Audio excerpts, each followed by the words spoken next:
Muy buenas tardes entonces de nuevo para todos y para todas. En nombre de la Cámara de Comercio del Oriente Antioqueño, sean bienvenidos a este espacio de formación y de capacitación, un espacio que se teje gracias al trabajo que se hace desde el encadenamiento de aguacate, que ha venido pues siendo direccionado por María Isabel. Muchos de ustedes ya la han venido conociendo. Yo soy el profesional de desarrollo empresarial y bueno, en nombre de nosotros sean bienvenidos a este espacio y en nombre de la mesa directiva y la junta directiva de la Cámara de Comercio del Oriente Antioqueño, del doctor Rodrigo, quien extiende un saludo y para quien estos espacios de formación y de capacitación son muy importantes. Como lo hicimos en la invitación y como lo hemos venido haciendo, la capacitación, este segundo encuentro, es sobre el manejo integrado del cultivo de aguacatejas. Vamos a estar hablando sobre las herramientas para la búsqueda de la sostenibilidad y de la productividad. Vamos a estar con el profesor Joaquín Ramírez, investigador de la Universidad Nacional de Colombia, sede Bogotá, a quien le agradezco que se sume a este espacio y que tenga en cuenta pues todos estos ejercicios de producción que se vienen haciendo desde la Cámara de Comercio del Oriente Antioqueño. Profesor, buenas tardes y muchas gracias por estar aquí con nosotros.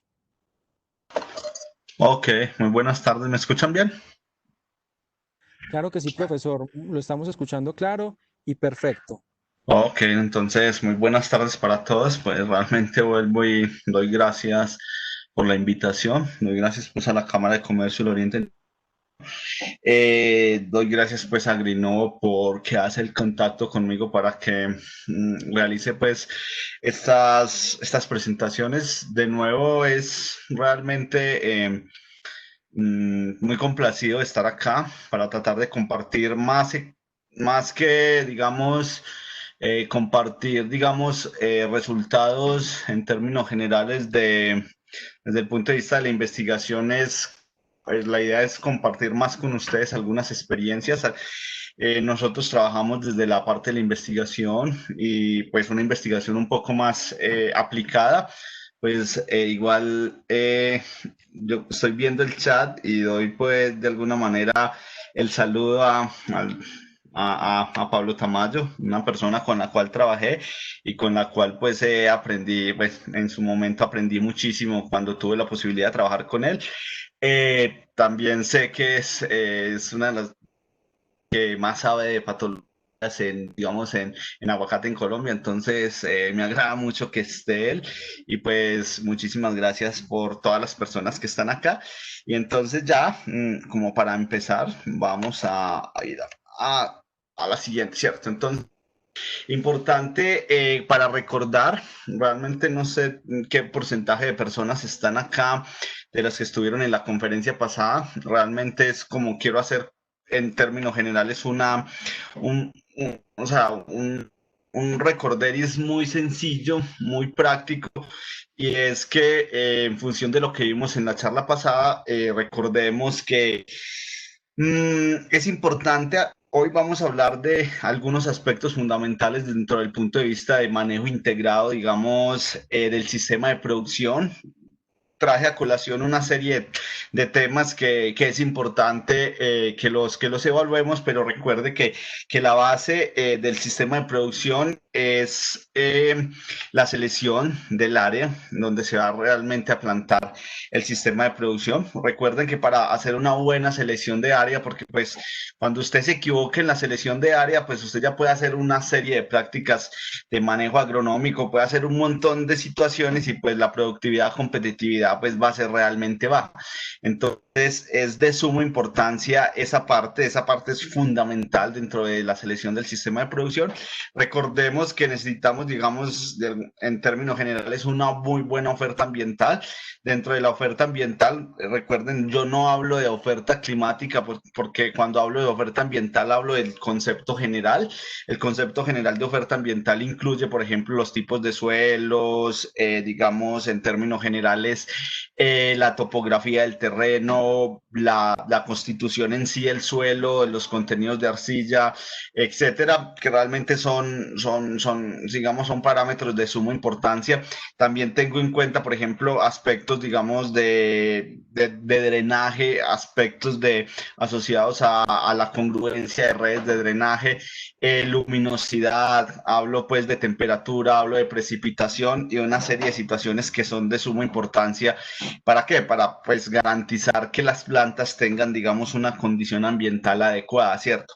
Otro de los aspectos importantes a tener en cuenta es esta parte que es el acceso. El acceso es de suma importancia porque pues de alguna manera estamos buscando sistemas de producción sostenibles y pues uno de los aspectos importantes es que tenga un adecuado acceso, digamos, a vías de buena calidad, porque pues vamos a sacar frutas y de alguna manera el someternos a una presión, digamos, de rutas de muy baja calidad, pues eso potencialmente va a tener un efecto sobre la calidad final del producto. Entonces eso pues hay que tenerlo en cuenta y que lo vimos en la vez pasada.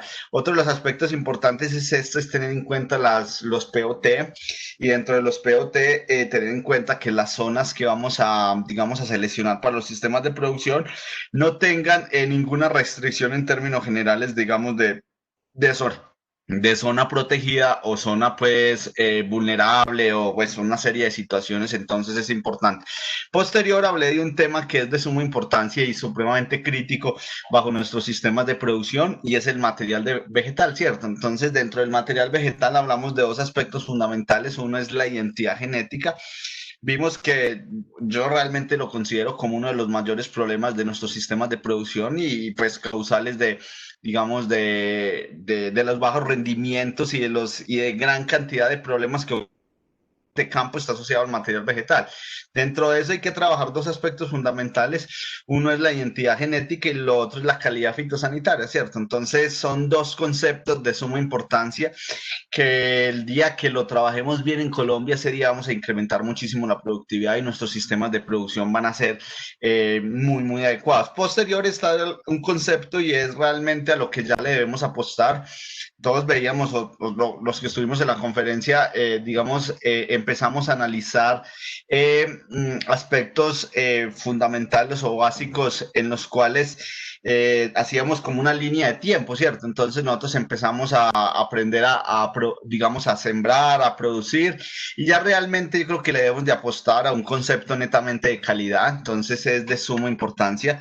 Realmente tratar este tema de calidad es fundamental, es necesario. Entonces en la actualidad necesitamos eso. Y el cuarto parámetro de suma importancia es el uso de nuevas tecnologías. Como lo vieron, pues estamos en la era de la agricultura 4.0 o agricultura digital o agricultura inteligente. Entonces el uso de nuevas tecnologías es una serie de herramientas, una serie digamos, de parámetros que toca empezarlos a trabajar y toca pues buscar las alternativas. ¿Para qué? Para, por ejemplo, poder usar este tipo de herramientas en pro de una agricultura sostenible y productiva, ¿cierto? Entonces, eso realmente es importante tenerlo en cuenta. Nuestro objetivo es realmente productividad, competitividad, sostenibilidad. Y algo muy importante es esto, desarrollo y maduración. Nosotros como productores tenemos que garantizar un adecuado proceso de desarrollo y maduración. Recuerden el concepto que yo les planteaba, que era realmente un concepto muy interesante y era el que en su momento se los dije, y era que la calidad se produce en campo y se conserva en post cosecha, ¿cierto? Entonces, si nosotros no producimos calidad desde el punto de vista desde campo, pues en post cosecha es muy poco lo que se puede hacer. Entonces, realmente lo que se hace en post cosecha es tratar, digamos, de la calidad, pero pues el concepto netamente de calidad está asociado, digamos, a todas las labores pre-cosecha que se hacen y labores cosecha, ¿cierto? Entonces, es de suma importancia tener en cuenta eso, ¿cierto? Entonces, aquí tenemos que apostarle a dos aspectos fundamentales. Uno es calidad y otro es este concepto ready to eat, que se está trabajando mucho a nivel mundial, y lo que busca simplemente es que el consumidor, cuando compre el producto final, que es un aguacate, tenga este concepto bien desarrollado, un producto de muy buena calidad y listo simplemente para ser consumido. Lastimosamente, aguacate es de esos, digamos, de esos alimentos en los cuales de las cosas más difíciles es poder garantizar, digamos, unos parámetros de calidad básicos, pero pues de alguna manera se puede trabajar y es importante que lo trabajemos ya como industria. Recuerda el concepto que yo les dije. Y eso es algo totalmente fundamental y es algo que tenemos que trabajar como país.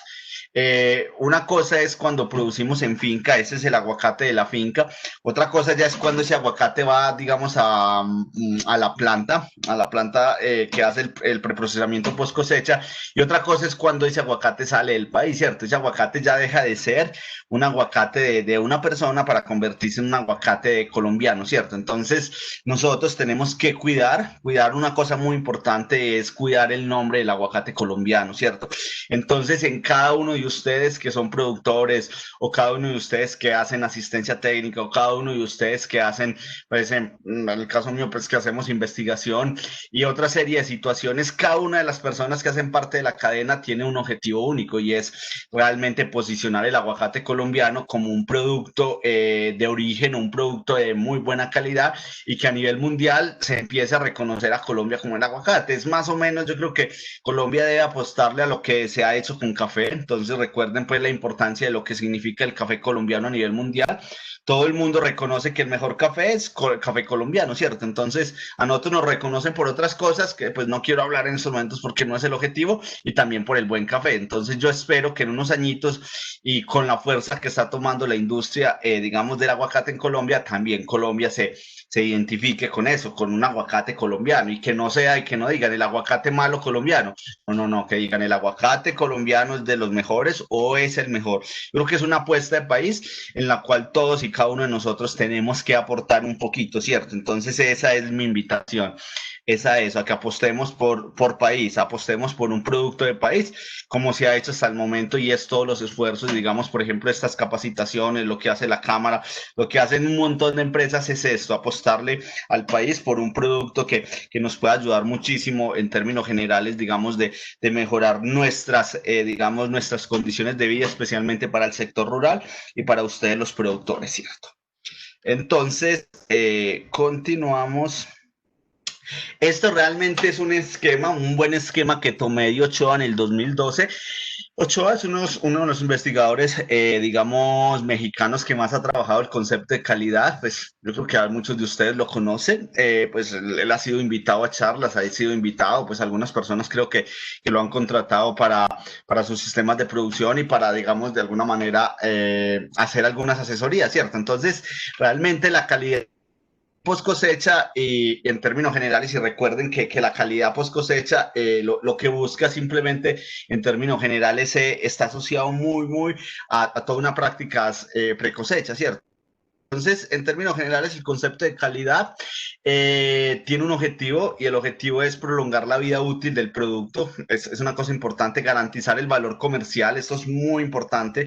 Un producto de buena calidad, digamos, en mercados es un producto que se va a pagar mejor, es un producto que todo el mundo va a ganar, tanto el comercializador como, digamos, ustedes como productores va a garantizar eso, ¿cierto? Mantener un mejor control de la calidad de madurez, producir frutos consistentes y uniformemente maduros. Este es uno de los problemas más grandes en aguacate y es, recuerden lo que yo les planteé al principio, la capacidad o la necesidad, digamos, de generar un producto ready to eat, que es garantizar un producto homogéneo, un producto de una calidad estándar, ¿cierto?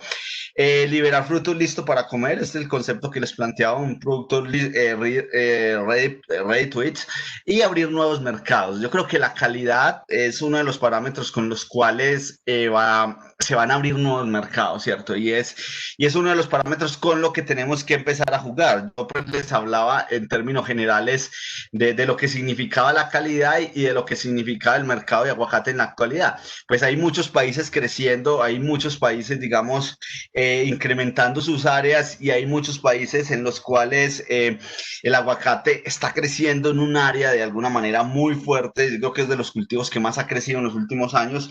Entonces va a llegar un momento momento en que la competencia va a ser muy fuerte, va a llegar un momento en que la competencia nos va de alguna manera a obligar a que muchos sistemas de producción, digamos, salgan del mercado y nos va a obligar a competir con calidad, ¿cierto? Entonces tenemos que apostarle a eso. Realmente yo ya considero que nosotros tenemos que apostarle al concepto de calidad y yo espero pues que todos ustedes también le apuesten a ese concepto, porque pues de alguna manera es difícil. En estos días estaba pues revisando unos trabajos de Brasil.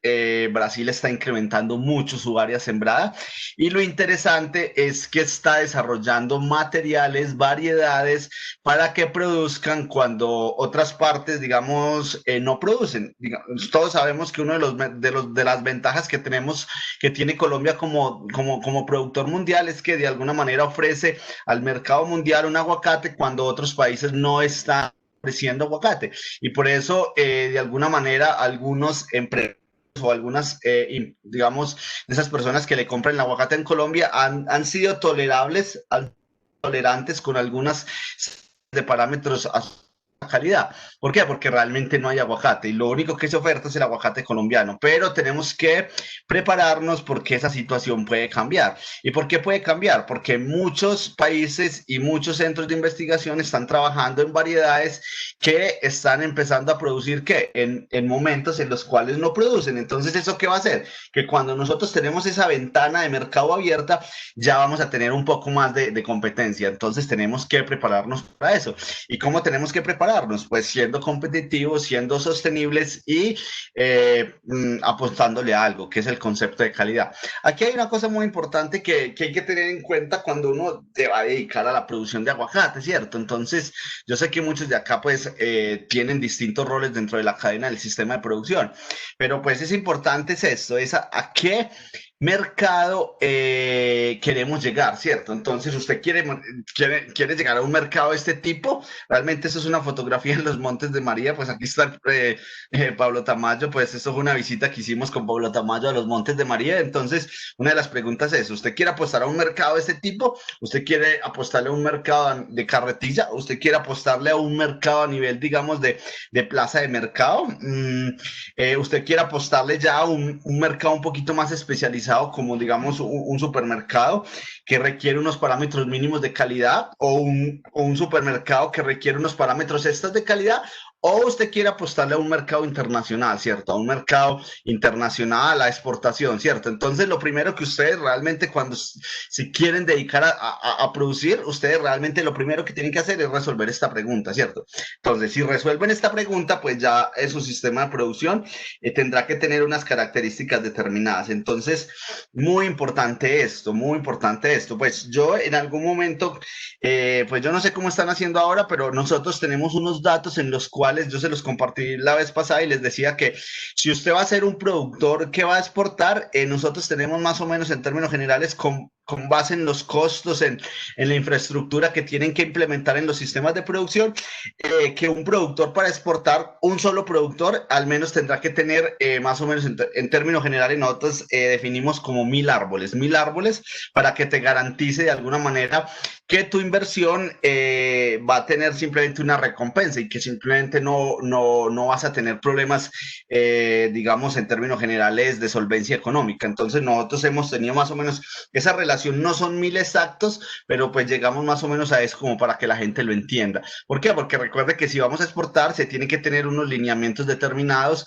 que muy posiblemente más adelante creo que en una conferencia los van a dar, ¿cierto? Pero pues existe una normatividad y existe unas mínimas digamos, condiciones de infraestructura que tienen que empezar a implementar en los sistemas de producción. Entonces, eso es de suma importancia para tenerlo en cuenta.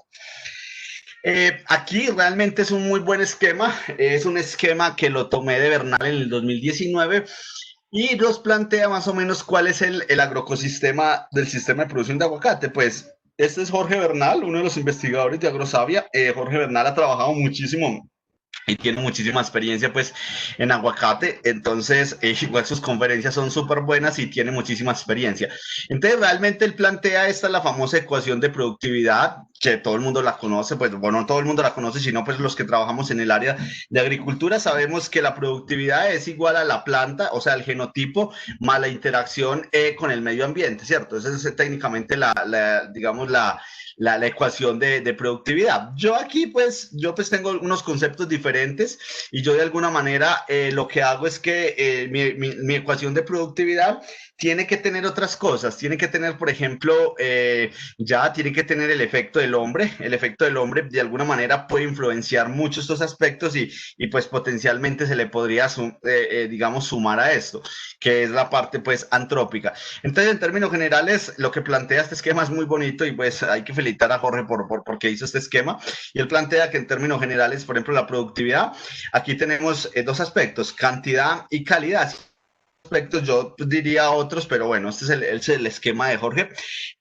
A nivel de planta tenemos pues el genotipo y la fenología, es importante entender esto, y a nivel de medio ambiente tenemos, por ejemplo, clima, suelo y manejo. Pues aquí técnicamente pues lo que hace Jorge es que la parte de manejo le incluye, digamos, dentro del medio ambiente. Yo esta parte de manejo la incluiría, digamos, en otro parámetro que puede ser pues la parte antrópica, pero bueno, ese es el esquema de Jorge, entonces hay que respetárselo, ¿cierto? Entonces en clima tiene en cuenta lo que ya habíamos hablado, radiación, temperatura, precipitación, humedad relativa, evaporación, viento. Digamos, en suelo tenemos textura, pH, salinidad, materia orgánica, capacidad de intercambio catiónico, humedad, fertilidad, bueno, una serie de situaciones. Y en manejo tenemos pues densidad de población, fertilización, sanidad, podas, aclareos, manejo fitosanitario, post cosecha. El objetivo de esta charla hoy es trabajar esta parte, trabajar la parte de manejo, ¿cierto? Porque pues de alguna manera en la parte anterior trabajamos esto, trabajamos la parte de la variedad, trabajamos desde el punto de vista, digamos, de la selección de material vegetal, dos conceptos de suma importancia que es identidad genética y la parte pues de calidad fitosanitaria. Entonces hoy vamos a trabajar y trabajamos un poquito de clima, suelo en términos generales de la oferta ambiental y trabajamos hoy queremos dar más o menos en términos generales unos parámetros fundamentales asociados pues a manejo, ¿cierto? Esto realmente es un esquema que yo he preparado pues realmente, como se los dije la vez pasada, en su momento yo fui productor más o menos hasta el 2015, hasta el 2016, cuando realmente me decidí simplemente a hacer investigación y hacer docencia. Entonces yo no podía hacer todo porque pues una de las cosas muy importantes y es uno de los consejos con el sistema de producción de aguacate, y es que el sistema de producción de aguacate es un sistema muy agradecido, pero también es un sistema que cobra muchísimo. Usted se descuida en el sistema de producción de aguacate y se las cobra con productividad, se las cobra con fitosanidad, se las cobra con todo, pero también es un sistema muy agradecido. Es un sistema que si usted lo lleva bien desde el principio, pues usted puede ser realmente muy productivo y puede llegar a buenos rendimientos. Pues nosotros tenemos datos de algunas fincas con 40 toneladas por hectárea, ¿cierto? Hemos llegado hasta 40 toneladas. Empezamos con más o menos 18, subimos a 24, 28, 32 y pues ya tenemos unos datos de unos sistemas de producción con 40 toneladas por hectárea, ¿cierto? Entonces es muy agradecido, pero también a la vez es un sistema de producción que te las puede cobrar, o sea, te las cobra fuerte y cuando pues te descuidas, pues te las cobra, ¿cierto? Entonces, con base en la experiencia que más o menos ya llevamos desde el punto de vista, digamos, de investigación y una investigación muy aplicada, tenemos en cuenta es esto, ¿cierto? Esto puede variar dependiendo de muchísimas cosas, dependiendo pues de algunas variaciones a nivel, digamos, de software, algunas variaciones digamos, en aspectos fundamentales, pero pues en términos generales lo que hemos encontrado nosotros es esto, que realmente los limitantes en producción están las condiciones afoclimáticas, un 20%, las plagas un 20%, nutrición y manejo un 16% y las enfermedades un 44%, pues esta realmente la experiencia que hemos tenido, pues ahora pues les voy a mostrar algunos más o menos unos datos y realmente las enfermedades en aguacate son realmente complejas. Cuando hablamos de enfermedad, hablamos de enfermedad enfermedades de origen biótico y hablamos de enfermedades de origen abiótico, ¿cierto? Entonces, como para de alguna manera hacer claridad en eso, porque de alguna manera algunos agentes causales, digamos, de desórdenes pueden ser de origen abiótico y realmente que en aguacate los hay y como causales de, digamos, de algún desorden de manera independiente o como factor predisponente, digamos, a tipo de, digamos, de situaciones. Una cosa importante es esto, muchachos, y entonces ya pues empecemos con la primera parte, digamos que yo voy a ir de manera muy general porque pues, la vez pasada creo que la parte de discusión fue muy corta, entonces hoy preparé algo más general para que de alguna manera tratemos de dialogar un poco más, ¿cierto? Y pues yo creo que aquí es una buena oportunidad para aprovechar que, por ejemplo, está Pablo Julián, entonces creo que con Pablo Julián podemos hacer unas buenas discusiones al respecto. Entonces, interesante es esto, ¿cierto? La primera parte es la infraestructura, ¿cierto?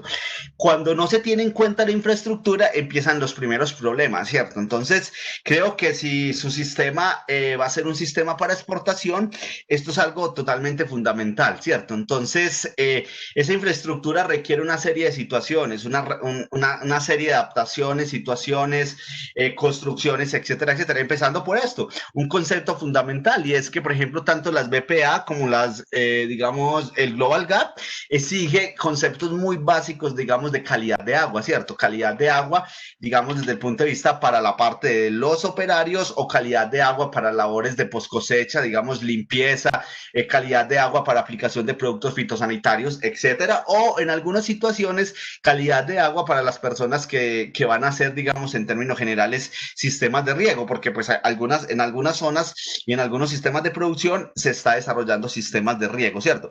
Entonces, esto es un factor fundamental. ¿Cómo garantizamos digamos, dentro del agua? Hay que garantizar dos aspectos. Hay que garantizar caudal y hay que garantizar calidad de agua, ¿cierto? Entonces, existe una serie de infraestructura y hay que tenerlo en cuenta. Posterior está realmente toda esta infraestructura que se necesita muchísimo, digamos, desde el punto de vista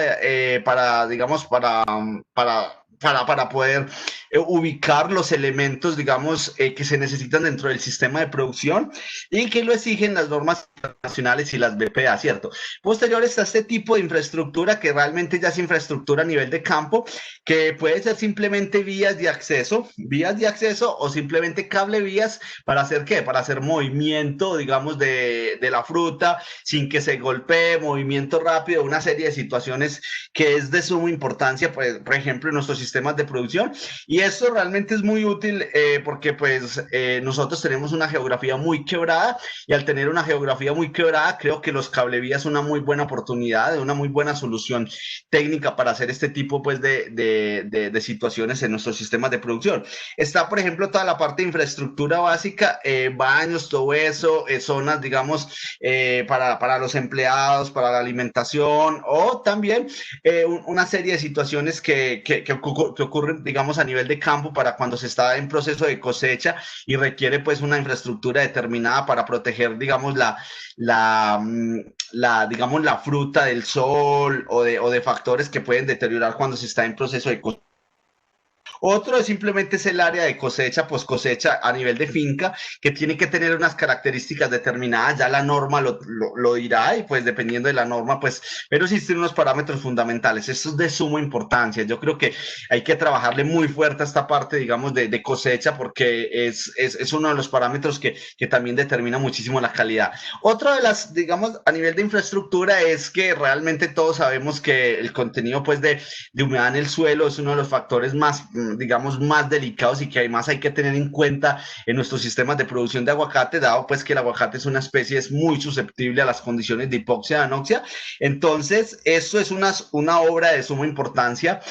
Como lo hablamos la vez pasada, lo ideal es simplemente hacer, digamos, unas obras de drenaje con el objetivo, digamos, de sacar el agua digamos, del terreno y que no realmente no llegue directamente a la raíz o no afecte las plantas. Eso es importante tener en cuenta. También vimos que en algunas situaciones esto potencialmente es digamos, es una labor que no es técnica. ¿Por qué? Porque es una zona que realmente no es óptima para la siembra del cultivo. Y por más que usted haga infraestructura, pues usted va a seguir teniendo el problema. Entonces, como para tenerlo en cuenta. Seguimos. Aquí simplemente el segundo aspecto es el marco de plantación, ahollado y siembra. Esto es de suma importancia. El marco de plantación debe tener, digamos, unas condiciones técnicas muy importantes cuando hablamos de marco de plantación. Perdón. Hablar simplemente es definir la densidad de siembra que yo quiero en mi sistema de producción. Eso es una de las decisiones más difíciles y es una de las decisiones que más tiene, digamos, relevancia en términos generales de costos de producción y el tipo de sistema de producción. Usted puede tener altas densidades, usted puede tener bajas densidades, dependiendo de su sistema de producción. En mi experiencia, realmente yo recomiendo, pues yo he evaluado distintos digamos, distintos sistemas asociados, digamos, a densidades de siembra. No los he evaluado todos, no he evaluado sistemas de alta densidad porque pues no lo he hecho, pero yo he evaluado de 10 por 10, 7 por 7, 7 por 5, 6 por 5 y 6 por 4, ¿cierto? Dentro de los datos que les puedo decir que hemos obtenido, el mejor sistema es digamos, un 6 por 5. Ese es el que mejor nos ha dado en términos generales de rendimiento económico, o sea, digamos, de productividad y la relación beneficio-costo. Ese es el mejor sistema, pero pues bajo las condiciones que nosotros hemos evaluado. Pues no quiere decir que sea el mejor para todos, no. O sea, eso es una cosa muy importante, es entender que son sistemas biológicos. Y a partir de los sistemas biológicos tienen pues respuestas diferenciales independientemente pues de muchísimos factores. Hay una cosa importante y es esto, es digamos el tipo de marco, pues tres bolillo, cuadrado, pues eso dependerá muchísimo digamos de la topografía del terreno. Entonces eso para tenerlo en cuenta, la topografía del terreno me determina una serie de situaciones. Y también es una cosa muy importante tener en cuenta cuál es el movimiento digamos del sol, porque pues aguacate es una especie halófita, entonces realmente se necesita sol, necesita bastante sol, y lo ideal es que, digamos, esta planta de acá no le tenga, no, o sea, la sombra no simplemente no empieza a alterar esta zona acá, estos dos sistemas, estas dos plantas que se toman acá, entonces más o menos uno puede tomar una distancia de siembra óptima para evitar pues esa serie de problemas. Entonces, eso es de suma importancia. Otra de las cosas que realmente la gente es fundamental y que de alguna manera se cree que es algo muy básico, pero es el ahollado, ¿cierto? Entonces, cuando la gente habla de ahollado, pues, no, es una cosa muy básica, es una cosa muy básica. No es una cosa muy básica. El ahollado, pues nosotros acabamos de publicar un artículo donde demostramos que el ahollado es extremadamente fundamental. Yo me acuerdo cuando lo que hacíamos era, por ejemplo, hoyos para siembra de 1 metro por 1 metro y 80 por 80. ¿Cuál es el problema del ahollado? Es que realmente esto es generar piscinas. ¿Por qué es generar piscinas? Por una razón muy sencilla, porque lo que haces cuando haces con este ahollado es simplemente fracturar las redes de drenaje asociados a los microporos. Mire, el suelo tiene una condición y tiene una característica determinada. Cuando usted hace este tipo digamos, de sistemas, técnicamente lo que hiciste fue modificar el sistema o red de drenaje. Entonces estás afectando, digamos, los poros, los microporos, y a partir de esto estás afectando de drenaje de tu terreno. Entonces, lo que estás haciendo acá, cuando se hacían los hoyos de 1 por 1, creo que en algunas situaciones, algunas personas hicieron ahollados, digamos, de 1 por 20, 1 por 20, 1 por 50. Esto realmente es hacer una piscina, y eso tiene otras consecuencias, porque lo que hacía, pues, en algunas situaciones era que esto se llenaba, por ejemplo, con materia orgánica. En muchas ocasiones esa materia orgánica no tenía un buen grado de descomposición y podía de alguna manera quemar raíces. Otra de las situaciones particulares que pasaba con estos hoyos, y me tocó verlos en algunos sitios del oriente antioqueño, era que cuando la materia orgánica se descomponía, esto simplemente se hundía y la planta quedaba por debajo de este nivel, quedaba 20, 30 centímetros por debajo de este nivel. Y pues si lo que queremos es evitar, digamos, la humedad en el suelo, eso va pues contraproducente.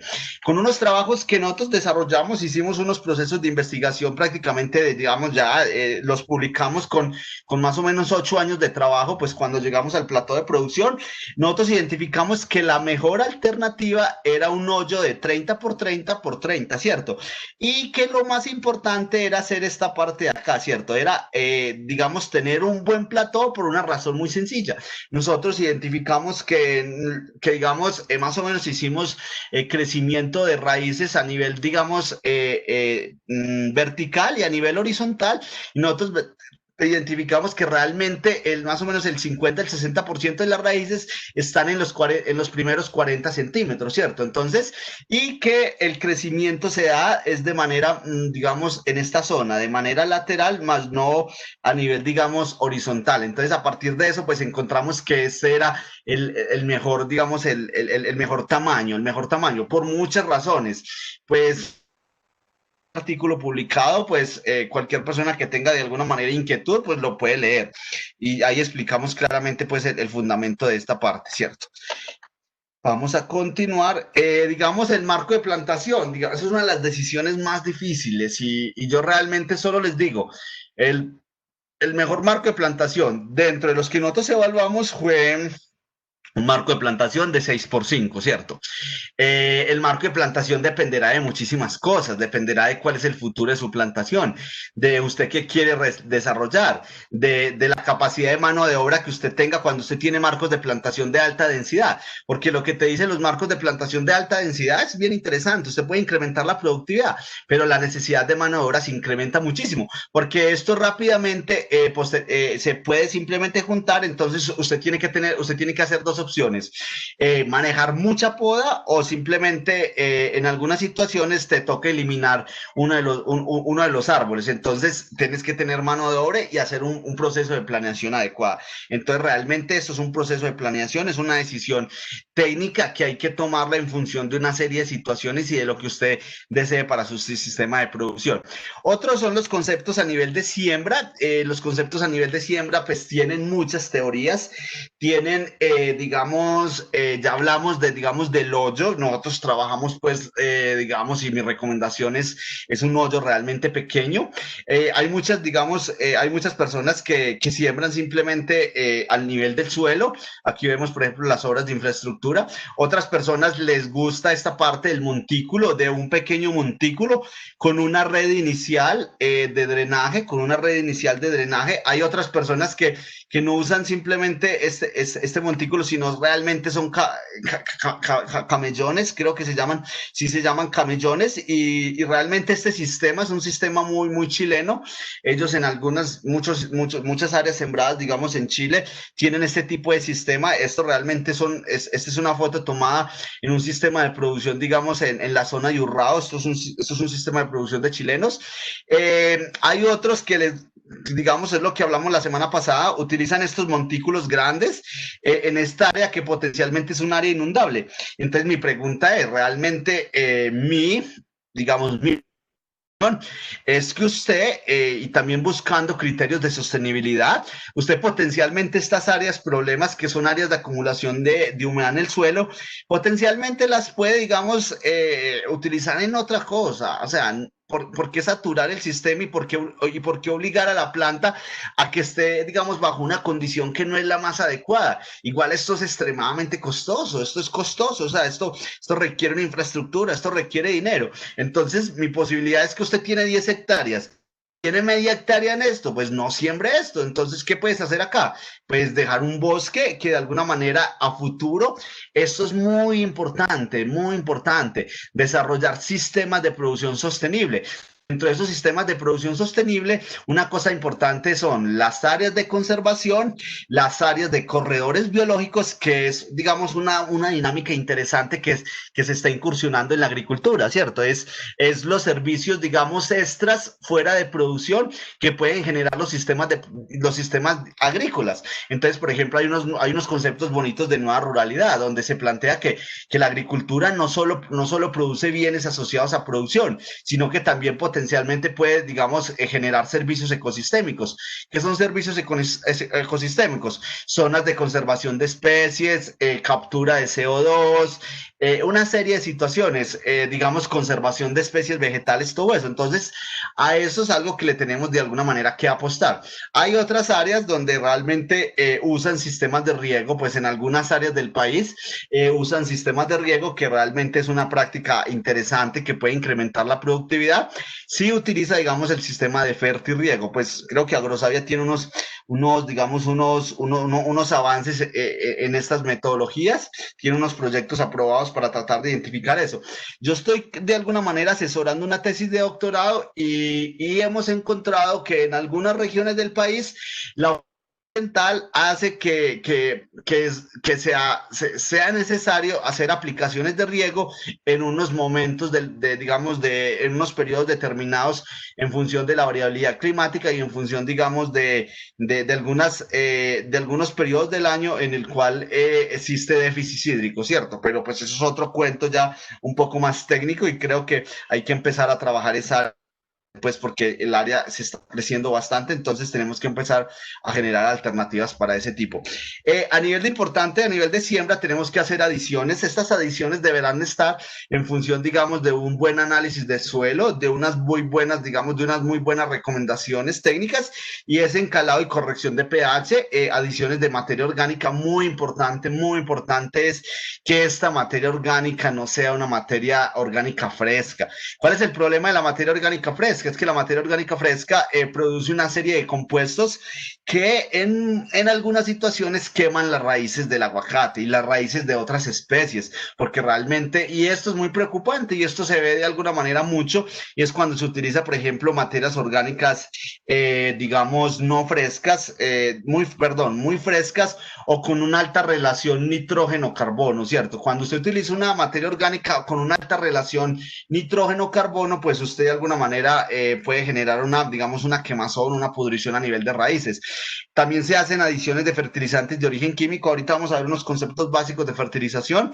Y es muy importante, pues, utilizar micorrizas. Ya hay una serie de microorganismos que tienen factores fundamentales. Por ejemplo, en Agrosavia, una tesis, por ejemplo, de Álvaro Tamayo demostró cómo un hongo puede ayudar a solubilizar suelo. Los trabajos del profesor Walter Osorio digamos, con micorrizas, con hongos solubilizadores, entonces han generado una serie de alternativas que son muy interesantes para incrementar, digamos, la productividad y para de alguna manera hacer un manejo integral, digamos, de la fertilización. Anteriormente la fertilización se trabajaba desde conceptos, digamos, solo químicos o físicos. Ahora se trabaja la fertilización desde conceptos físicos, químicos y microbiológicos. Eso es muy importante para tener en cuenta. Mi tercer aspecto importante es esto, ¿cierto? Aquí tenemos el esquema, digamos, de modelo fisiológico o modelo fenológico, ¿cierto? Es la relación entre la fisiología y la fenología. Esto es un trabajo, digamos, de alguna manera desarrollado por Bernal en su tesis de doctorado. Importante, o sea, una de mis recomendaciones fundamentales es que trates de conocer tu sistema de producción desde el punto de vista de la planta. Cuando uno quiere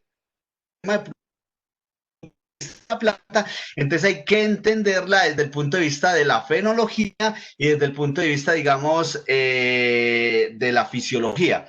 Entonces, muy importante tener en cuenta eso, y esta es una de las primeras recomendaciones que yo le doy, ¿cierto? A las personas. Usted conoce su sistema de producción. Si conocemos nuestro sistema de producción, podremos hacer estas curvas, ¿cierto?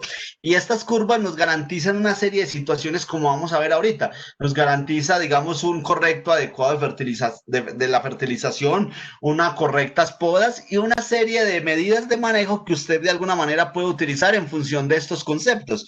Entonces, por ejemplo, es importante tener, digamos, las curvas de floración, digamos, las curvas de crecimiento a nivel de raíces, tu curva de crecimiento de fruto, digamos, tus flujos vegetativos y qué más hay por acá. Sí, eso es más o menos en términos generales eso. Y a nivel del crecimiento de raíces, el crecimiento de raíces también pues es importante, es entender la planta y cuando entiendes la planta de alguna manera tienes una serie de conceptos fundamentales y puedes optimizar una serie de prácticas de manejo agronómico dentro de este tipo. Entonces, eso es una cosa, pues, importante tenerlo en cuenta, ¿cierto?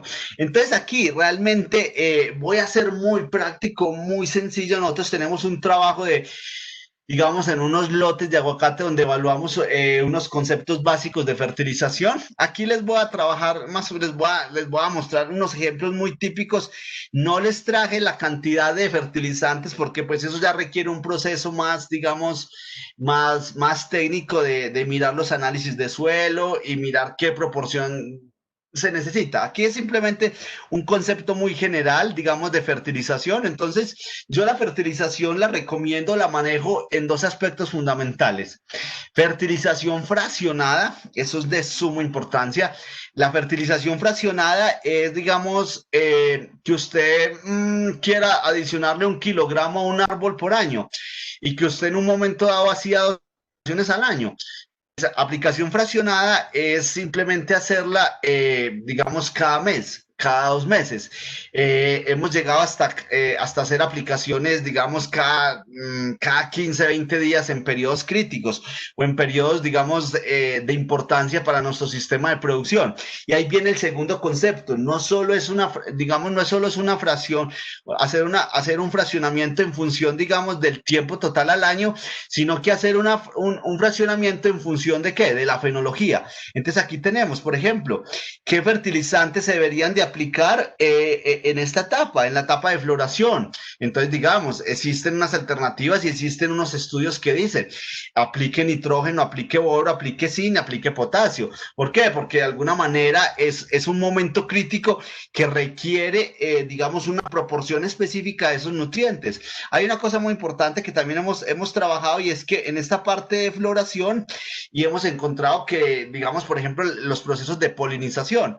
Y en los procesos de polinización, digamos, nos pueden ayudar muchísimo las abejas. Yo sé que ya hay unos sistemas de producción que tienen abejas.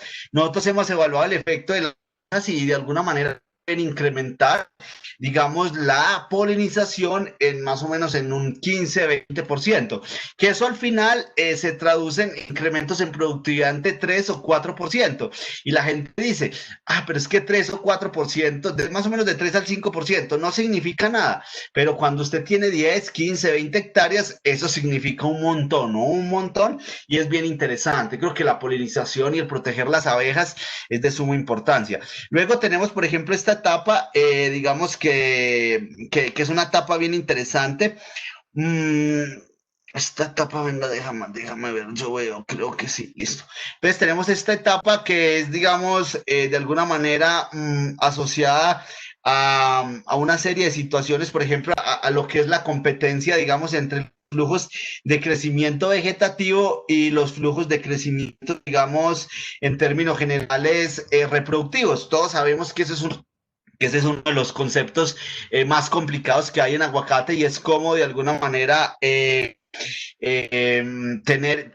se tiene esa competencia y como digamos, como resultado de esa competencia entre los flujos de crecimiento vegetativo y reproductivo, tenemos que es la caída de frutos, ¿cierto? Entonces, en un momento de la caída de frutos, si usted quiere hacer retención de frutos, pues mucha gente hace anillado, pero pues nosotros hicimos un trabajo donde realmente el anillado lo que hace es que sí, claro, te evita, digamos, la caída de fruta y de alguna manera te retiene más fruta, pero pues eso al final no incrementa la productividad, porque pues al retener más fruta, la fruta va a ser de menor calibre. Hay un trabajo que nosotros publicamos en la revista, creo que Agronomía Mesoamericana, en el 2017, que es donde demostramos eso, que claro, sí, usted incrementa los frutos que se pegan, digamos, al árbol, pero de alguna manera eso no incrementa la productividad final, porque lo que hace es que el tamaño, ¿cierto?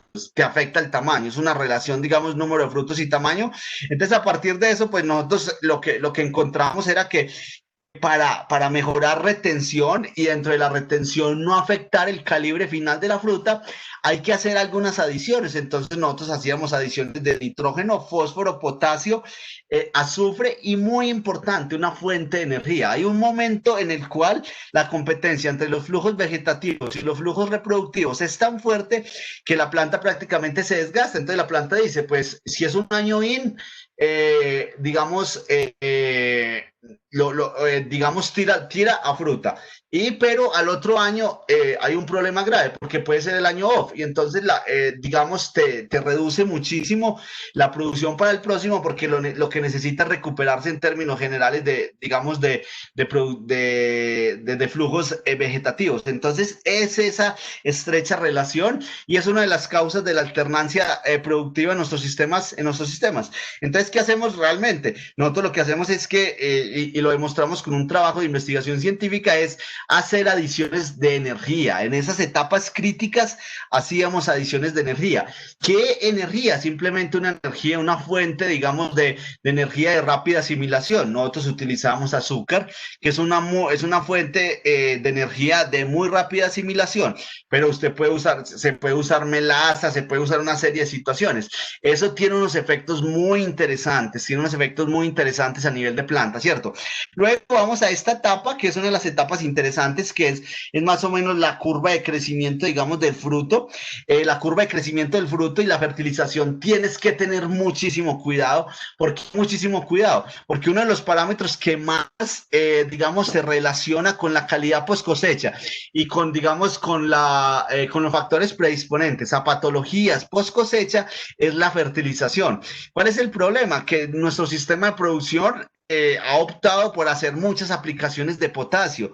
¿Cuál es el problema del potasio? Es que el potasio compite mucho a nivel de, digamos, de paredes celulares y mucho a nivel, digamos, de relaciones con otros nutrientes que son fundamentales para la rigidez y para la capacidad de respuesta y para, digamos, de tener, digamos, en términos generales, alguna serie de situaciones o factores predisponentes en post cosecha.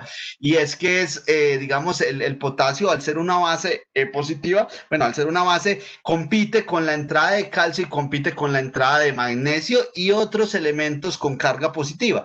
Entonces, nosotros digamos, en muchos sistemas de producción se ha optado por hacer muchas aplicaciones de potasio y esto de alguna manera puede generar susceptibilidades ya demostradas aquí en Colombia y en otras partes del mundo que es un factor netamente, digamos, predisponente. ¿Para qué? Para post cosecha. Lo mismo que el nitrógeno. Excesos de nitrógeno digamos, en las etapas finales digamos, de llenado del fruto es realmente un factor predisponente. ¿Para qué? Para la calidad post cosecha. Entonces, aquí realmente en las etapas iniciales, pues de alguna manera se puede hacer énfasis en nitrógeno, fósforo, potasio, azufre, una fuente de energía, zinc es muy importante, pues por una serie de situaciones asociadas, digamos, a la forma del tamaño, pues deficiencias de zinc causan, digamos, malformaciones en términos generales del fruto, ya que en la parte final, de alguna manera, hay que hacer, digamos, mi recomendación es parar un poquito la fertilización. ¿Por qué? Por una cosa muy sencilla, es que la gente cree que adicionar potasio es incrementar el tamaño de la fruta. Eso no funciona. Por eso se necesita tener en cuenta que la curva de crecimiento del fruto, porque llega un momento en que por todo el potasio que usted quiera, usted le puede echar bultos de potasio, pero pues eso no le va a incrementar el tamaño. ¿Por qué? Porque ya de alguna manera llega a su plató de crecimiento. Entonces, cuando se llega a ese plató de crecimiento, lo ideal es simplemente reducir la aplicación de potasio e empezar a incrementar, digamos, adiciones de calcio, magnesio, silicio y zinc, ¿cierto? Una cosa muy importante. Estos elementos, especialmente el calcio y el silicio, tienen unos efectos digamos, muy demostrados en términos generales de respuesta a nivel de post cosecha. Unos trabajos muy bonitos de que se aplica, digamos, en la fase final de crecimiento de fruto, con muy buenas características en términos generales de respuesta de esos frutos digamos, a calidad post cosecha. Se incrementa la calidad post cosecha. Luego, pues, podemos de alguna manera trabajar esta parte, digamos, de crecimiento de raíces. Esta parte de crecimiento de raíces es importante trabajarla con buen nitrógeno, con calcio y con fósforo. Muy importante el fósforo en términos generales de crecimiento de raíces. Y ya tenemos esta parte, ¿cierto? Que son los flujos de crecimiento vegetativo, ¿cierto? En términos generales, los flujos de crecimiento vegetativo, pues la fertilización debería incrementarse porque es el momento en el cual la planta se recupera. Si una planta después de una cosecha fuerte no recupera los flujos de crecimiento vegetativo, ahí es donde empiezan, ¿qué? Los problemas asociados a, ¿qué? A la alternancia de producción. ¿Por qué? Porque pues ya el próximo ciclo, él va a tener, digamos, la planta manda la orden y dice, no, pues yo no estoy lo suficientemente fuerte como para producir gran cantidad de frutas, entonces yo este semestre, este año, me voy a dedicar a recuperarme desde el punto de vista de flujos vegetativos. Entonces hay que tener en cuenta mucho esta parte, digamos, de la fertilización y su relación con esta serie de situaciones. Esto es en general, ya esto tiene unas características específicas. Yo no soy edafólogo, pues ya los edafólogos trabajan otra serie de situaciones y yo creo que ya hay muy buenas experiencias en términos generales de fertilización.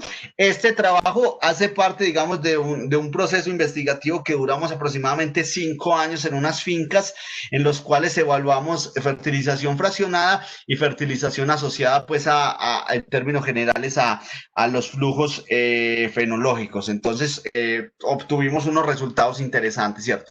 Aquí simplemente esto es un esquema reportado, pues, por Bernal, donde se utiliza esta fuente, es Weiss en el 2003, él realmente plantea distintos estados, digamos, fenológicos y asociados a esos estados fenológicos, cómo debería ser la fertilización. Entonces, a nivel de brote, la fertilización debía ser nitrógeno, fósforo, magnesio, calcio, hierro, boro, azufre, zinc. En flor inicial, digamos, fósforo, boro, hierro, zinc, bueno, azufre, zinc, digamos, en cabeza de fósforo y canica, potasio, nitrógeno, fósforo, boro, calcio, en fruto pequeño y fruto en desarrollo, calcio, potasio, zinc, ¿cierto? Y aquí, pues, en términos generales, tienen los mismos fundamentos que les acabo de explicar en la anterior diapositiva.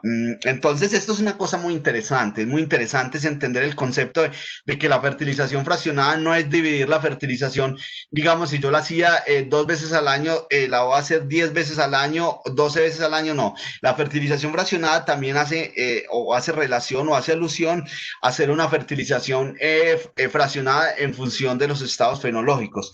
Y eso, pues, es bien interesante. Vamos al cuarto punto. Por eso yo voy de alguna manera muy, muy general para que tratemos de ahorita de poder hacer una muy buena discusión, ¿cierto? Esto es un tema grandísimo y yo sé que pues ya en el país hay un montón de personas que saben muchísimo, las empresas ya saben muchísimo de esos aspectos, entonces pues yo creo que ya muchos de estos temas ya se saben a profundidad en el país y por una serie de situaciones, porque se han hecho capacitación y todo eso. Voy a uno de los temas de alguna manera un poco más difíciles y de los que menos se sabe en el país, ¿cierto? Son las podas, ¿cierto? ¿Y por qué no se saben? Porque realmente hasta el momento no hay unos buenos trabajos contundentes que nos digan cuándo hacer la poda, por qué hacer la poda y cómo hacer la poda, ¿cierto? Que nos respondan esas 3 preguntas. En términos generales, yo voy a dar unos resultados digamos, de unos procesos de trabajo de campo y unos trabajos, digamos, en términos generales investigativos que tenemos.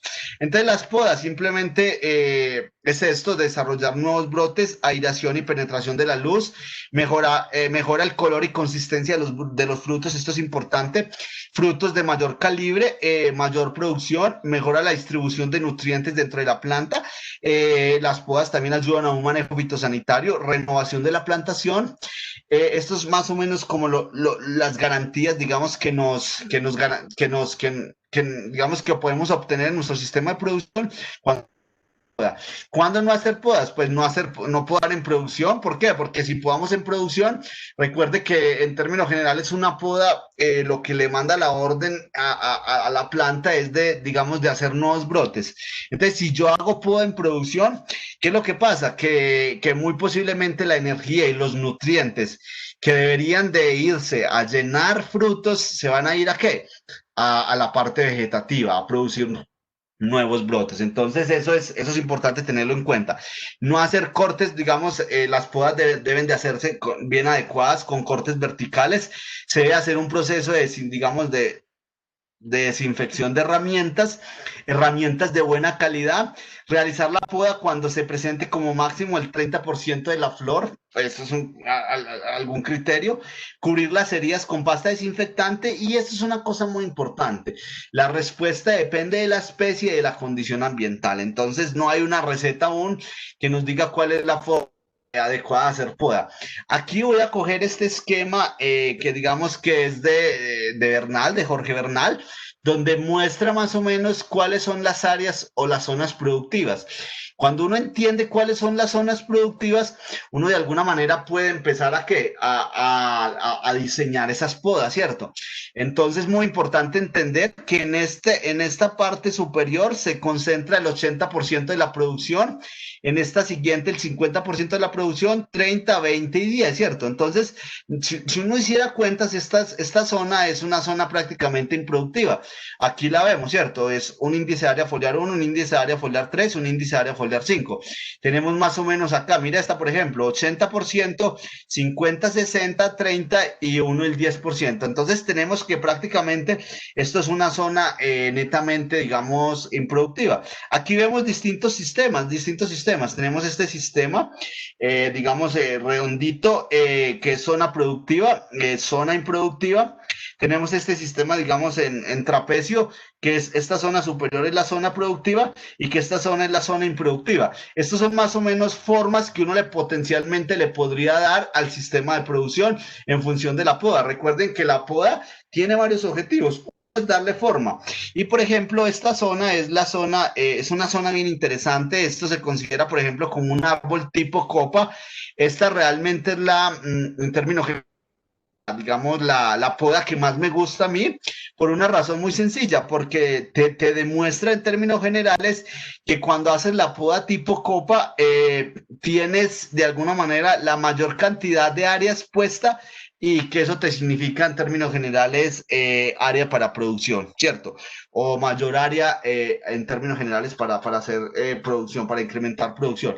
Entonces, bueno, existen distintos tipos, digamos, de poda. Digamos, una es la poda de formación, la que llaman algunas personas es el pinch. Realmente esto dependerá de su sistema de producción, porque si su sistema de producción es de alta densidad, pues su objetivo es solo, digamos, solo tener un eje central, entonces no es, digamos, no es importante hacer el pinch, pero si su sistema no es de alta densidad, importante hacer el pinch, porque lo que me hace el pinch es que me quita la dominancia apical y me induce a que se presenten ramas laterales, ¿cierto? Y eso realmente es lo que queremos. Yo realmente, mi sistema de producción va asociado a ¿qué? A la búsqueda de este tipo de árboles. ¿Qué es este tipo de árboles? De 3 a 4 ramas, de alguna manera escalonadas a una distancia muy corta y a partir de estas 3 o 4 ramas poder empezar a darle ¿qué? Una forma de tipo copa. ¿Por qué una forma de tipo copa? Por una razón muy sencilla, porque recuerden que es cuando yo garantizo la mayor cantidad de ¿qué? De que mi área foliar esté expuesta y puedo incrementar la productividad. Esto es muy importante. Entonces, lo ideal es tener de 3 a 4 ramas y que estas ramas sean, digamos, equidistantes hacia esta zona frente, hacia esta zona y hacia el fondo. Si yo logro generar digamos, una estructura en este tipo, yo realmente puedo garantizar de que mi sistema de producción potencialmente va a tener la forma de copa y ya simplemente aquí lo que hago es quitar la dominancia apical. Entonces ya pues puedo ganar de alguna manera una ventaja. Otra cosa importante es que es garantizar la altura de la planta. Yo no estoy de acuerdo con plantas altas. Yo diría más o menos que lo más adecuado a nivel de altura de una planta serían 4 a 5 metros, máximo 5 metros. Eso me garantiza ventajas competitivas, por ejemplo, aplicación de productos fitosanitarios, fertilización foliar, colecta de fruta. Eso es muy importante, pues la altura, determinar la altura. Y yo no estoy de acuerdo con árboles más altos de 5 metros. Aquí simplemente la famosa poda de mantenimiento, pues la poda de mantenimiento lo que hace simplemente es, en términos generales, es esto, es este concepto. Se tiene que trabajar altura, aclareo y realce, ¿cierto? ¿Qué es altura? Es la parte de dominancia apical, la que ya habíamos de alguna manera visto, y es quitarle la dominancia apical. La altura máxima deberían de ser 5 metros, lo ideal sería 3, 4 metros. Aquí se tiene que, muy importante, eliminar ramas entrecruzadas, liberar los primeros 20 centímetros desde el suelo hasta la parte, digamos, hasta donde empiezan las ramas, y conservar un concepto bien importante, que es tratar de conservar las distancias de siembra. Entonces, para eso tenemos que hacer la poda laterales, ¿cierto? Aquí, pues, vemos que estos arbolitos le hicimos un proceso de poda, y aquí se ve claramente, hicimos poda de altura, digamos, podas laterales, y la poda, digamos, de realce, ¿cierto? Y la poda de aclareo la hacemos simplemente en función de ¿qué? De eliminar las ramas entrecruzadas internas, ¿cierto? Tratar de eliminar las ramas entrecruzadas internas. La poda es fundamental. Yo creo que el aguacate responde muy bien a la poda. Aquí, pues, este era un sistema que tenía una alta, digamos, una alta afectación por ácaro. Aquí vemos, por ejemplo, los síntomas, digamos, de afectación por ácaro. Pero garantizamos esta parte, altura, garantizamos aclareo. ¿Y qué es aclarear? Simplemente aclarear todas estas zonas. ¿Cómo lo hacemos?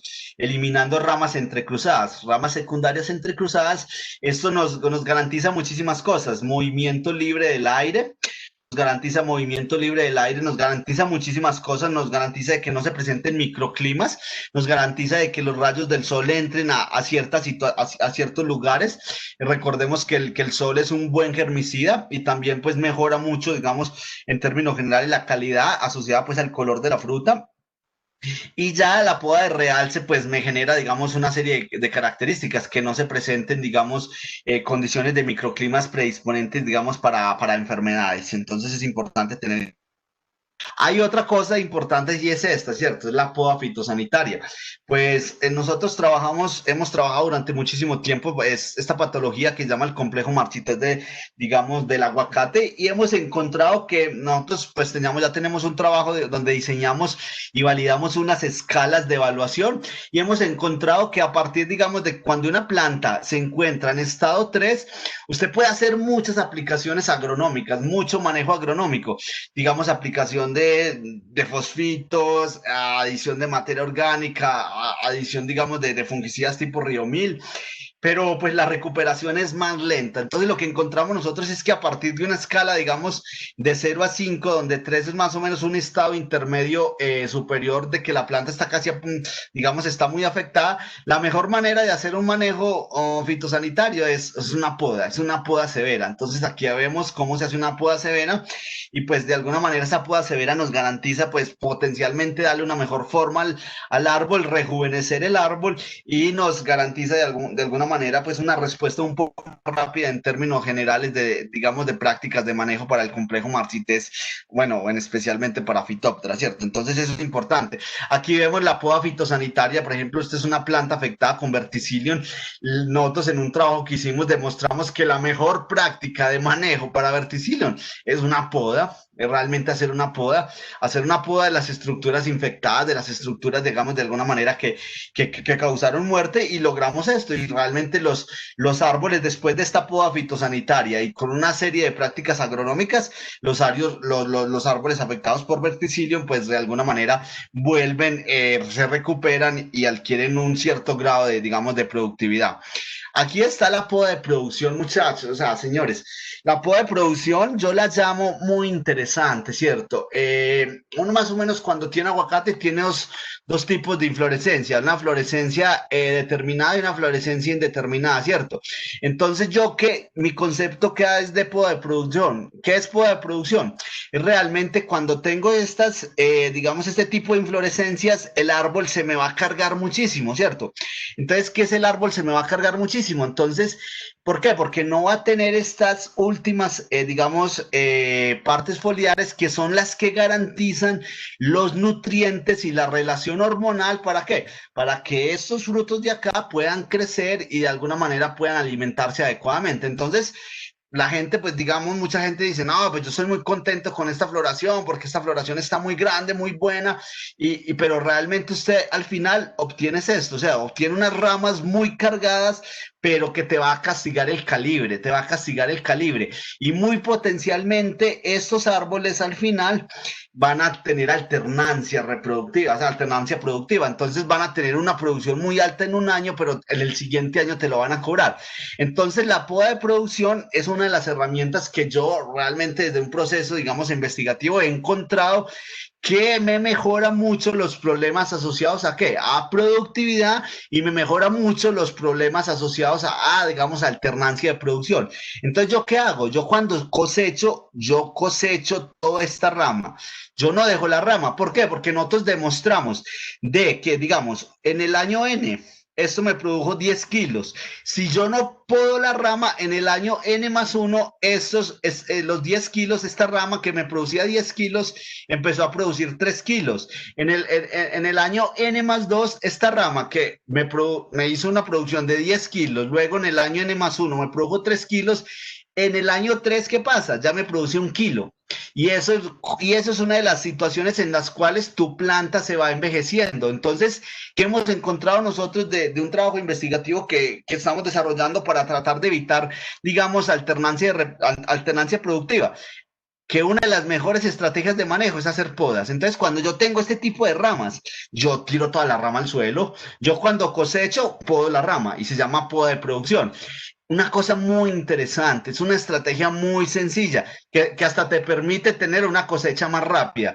Y con esta estrategia y otra serie de estrategias que hemos evaluado, usted puede evitar la alternancia de producción y usted puede de alguna manera manejar una producción estándar año tras año, que es uno de los problemas graves de productividad bajo nuestras condiciones. Realmente este ya es digamos, una rama, una inflorescencia de este tipo que me garantiza que los frutos que lleva ahí los va a llenar adecuadamente. No va a producir, pero cuando haces la relación al final, estos frutos son de 250, 300 gramos, mientras que estos frutos son de 150, 170, y usted puede tener muchos, pero de alguna manera cuando haces la relación en masa total, estos sistemas son más productivos, estos sistemas te generan más producción, y lo más importante es que evitas el problema de alternancia productiva, ¿cierto? Aquí ya tenemos los sistemas de alta densidad. Los sistemas de alta densidad son realmente muy complejos, supremamente difíciles. Yo no puedo hablar nada de esto porque pues realmente no sé. Sé que la gente que está trabajando sistemas de alta densidad está utilizando un solo eje, y a partir de eso, pues de alguna manera es complicado. Esto es un sistema de producción que en 3 años, mire lo que pasó, creo que esto era un 5x3, era de 5x3, pero realmente mira en 3 años lo que pasó. Y entonces ahí es donde uno dice, ¿uno qué hace con esto? O bolear mucha tijera o eliminar este. Que es que es una de las estrategias que está utilizando las personas. Llegan y hacen alta densidad y eliminan este. Pero mi pregunta es, ¿realmente eso sí es sostenible? Pues no puedo decir, no tengo la respuesta porque pues no lo he investigado, ¿cierto? Entonces, pues me imagino que las personas que lo están haciendo ya tienen sus datos y pues potencialmente sería preguntarles a ellos. Momento óptimo de poda, señores. Una de las preguntas interesantes, momento óptimo de poda. Nosotros en unos trabajos que hemos desarrollado, donde eso fue una tesis con un estudiante, hicimos podas en un sistema de producción durante todo el año. ¿Y qué hemos encontrado para resumirles el trabajo? Que el mejor momento de hacer podas es este momento. Es un momento en el cual, mire, finaliza crecimiento del fruto, y está empezando los flujos vegetativos. Esta es técnicamente la mejor época, fue lo que hemos encontrado con nuestros desarrollos, nuestros procesos de investigación. Este es el momento óptimo de hacer poda. Lo que no quiere decir que sea el momento óptimo para todos los sistemas de producción, no, pues eso es lo que encontramos nosotros y es por lo que responde. Entonces nosotros encontramos esto, labor simultánea.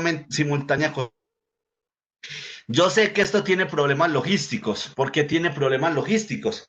porque pues mi mano de obra está en cosecha. Entonces, ¿yo qué hago? Como mi mano de obra está en cosecha, yo tengo que cosechar primero porque si no la fruta se me va a pasar. Pero entonces yo tengo una ventana de tiempo, ¿cierto? Yo tengo una ventana de tiempo después de cosecha. Lo ideal es hacerlo en esa ventana de tiempo, ¿cierto?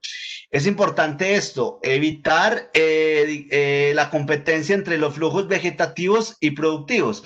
Entonces, por ejemplo, evitar estos momentos, digamos estos momentos en los cuales la planta necesita llenar muchísimo y que no hagamos una poda acá. Eso sería terrible, ¿cierto?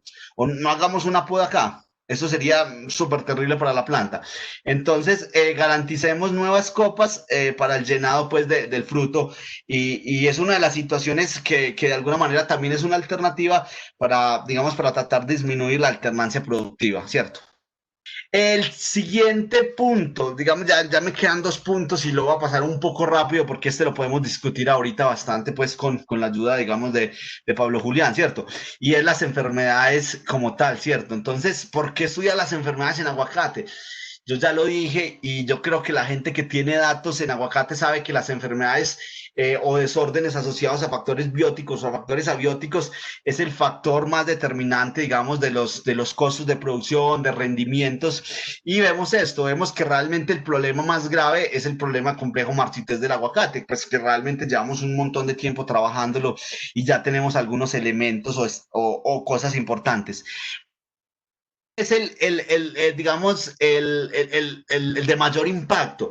¿Por qué decimos que es importante? Nosotros desarrollamos un trabajo de 8 años en los cuales determinamos, digamos, la causa de las pérdidas asociadas a qué? A mortalidad de plantas con el complejo marchités, a reducción en producción y calidad, y evaluamos un total. ¿Qué encontramos? Para resumirle una historia muy larga, que por hectárea esta enfermedad asociada a los árboles que se te mueren, a la reducción en producción y a la reducción en calidad, porque es que la marchitez del aguacate me reduce mucho la calidad, encontramos que podemos tener pérdidas, digamos, de $2,389 por hectárea, por hectárea. Miren las pérdidas que podemos generar para un periodo de 8 años. Esto es un valor para un periodo de 8 años.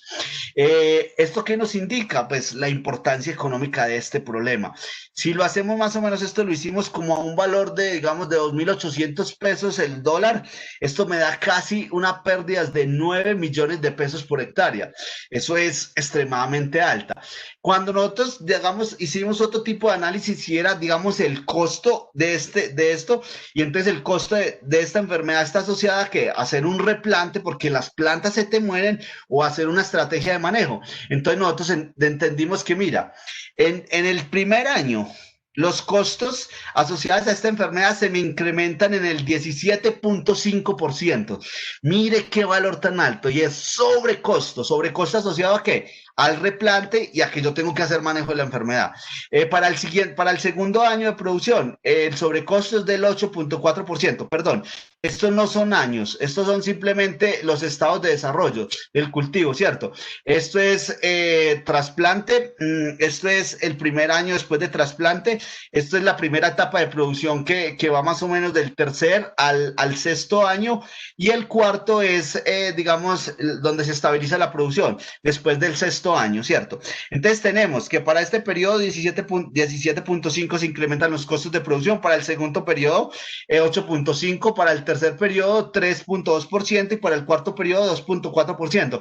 ¿Por qué de alguna manera se disminuye en el tiempo? Por una razón muy sencilla, porque es que realmente el proceso digamos, de replante es en el primer año, ¿cierto? O es en la primera etapa, que es donde más mortalidad hay, ¿cierto? Otra de las razones, ¿por qué estudiar las enfermedades del aguacate? Por esta razón muy sencilla, por los problemas post cosecha. Una de las causas digamos, de reducción, digamos, en términos generales, digamos, en el precio de venta, de disminución, se han perdido cargamentos, se han perdido contenedores, es asociado a ¿qué? A patologías post cosecha. Entonces, a las patologías post cosecha hay que realmente empezarles a trabajar muchísimo. Cuando hablo digamos, yo no debería hablar de patologías, sino de fisiopatologías post cosecha, porque unas son causadas de origen biótico y otras, pues, abiótico, ¿cierto? Aquí tenemos en términos generales lo que es el concepto marchitez del aguacate. El concepto marchitez del aguacate, ¿qué es? Realmente es una pudrición de raíces. Esa pudrición de raíces asociada ¿por qué? Por una serie de factores, los cuales pueden ser bióticos o abióticos. ¿Qué causan? Causan marchitez, defoliación, causan muerte de la planta, causan una serie de síntomas. ¿Cuál es el problema de esto? Y el problema grave, y es que pues las interacciones ocurren en el suelo, hay una pudrición de raíces en suelo, pero los agentes causales pueden ser muchos. Pues bueno, hoy ya tenemos unos avances y sabemos que en un gran porcentaje es Phytophthora cinnamomum, pero también existen otros. Y al existir otros, pues de alguna manera las prácticas de manejo deberían ser diferentes. Esto es lo que uno ve en campo. ¿Qué es realmente lo que uno ve en campo? Una serie, digamos, de sintomatologías con unas características específicas, pero en los estados iniciales uno ve que realmente es una marchitez generalizada y que esa marchitez generalizada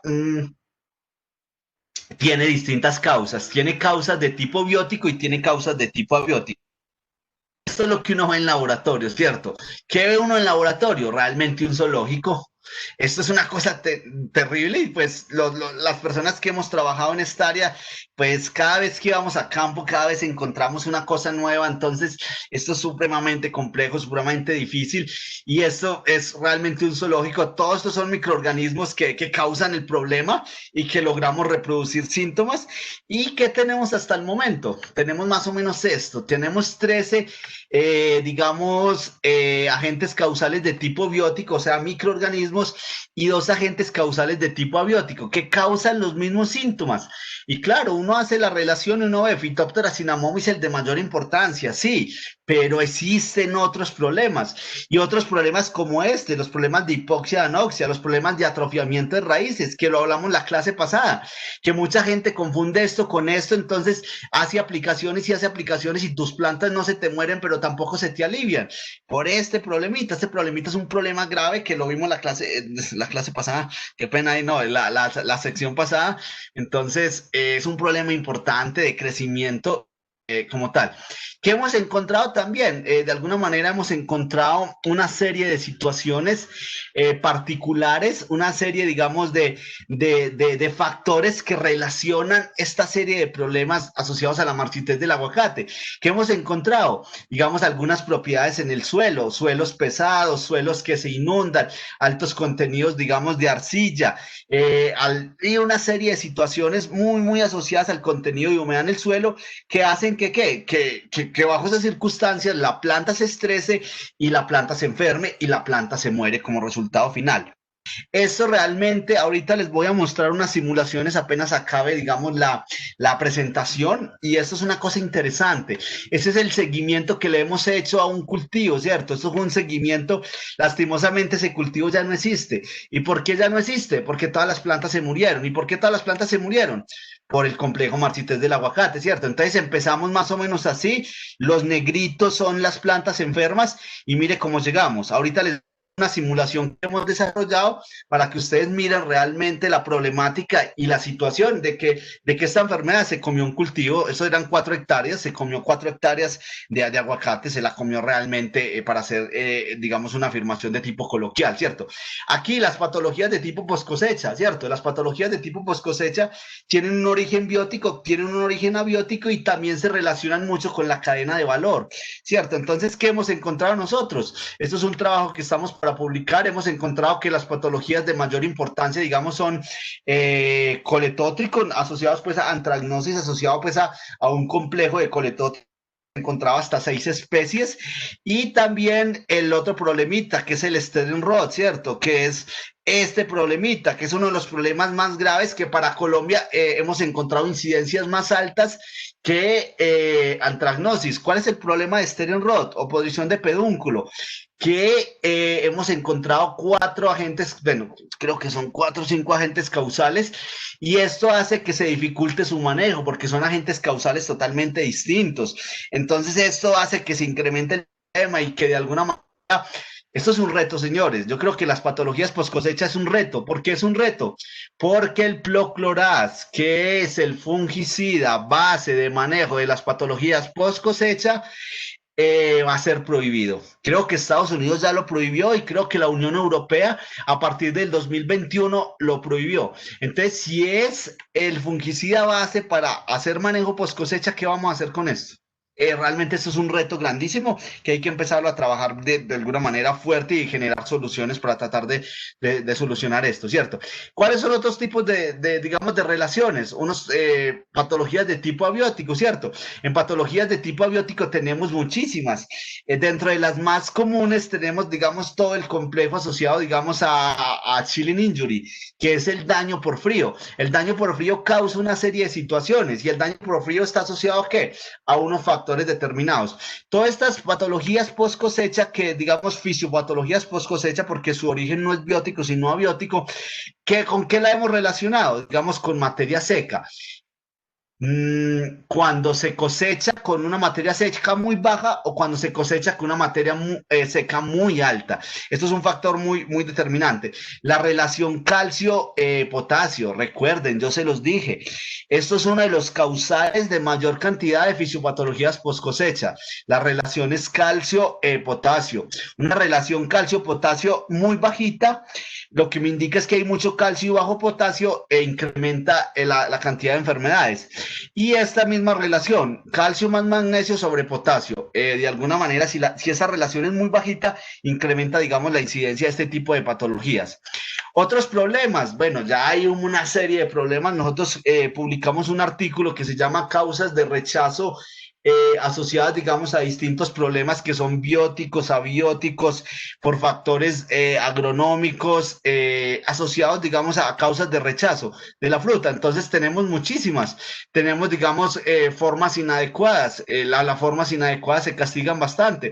Problemas asociados a prácticas de manejo en campo, que es, por ejemplo, este tipo, que es daños por podas, daño por guadaña, etcétera. Este es uno de los problemas gravísimos. Simplemente digamos, frutos sin pedúnculo, digamos, problemas asociados, digamos, a herbicidas.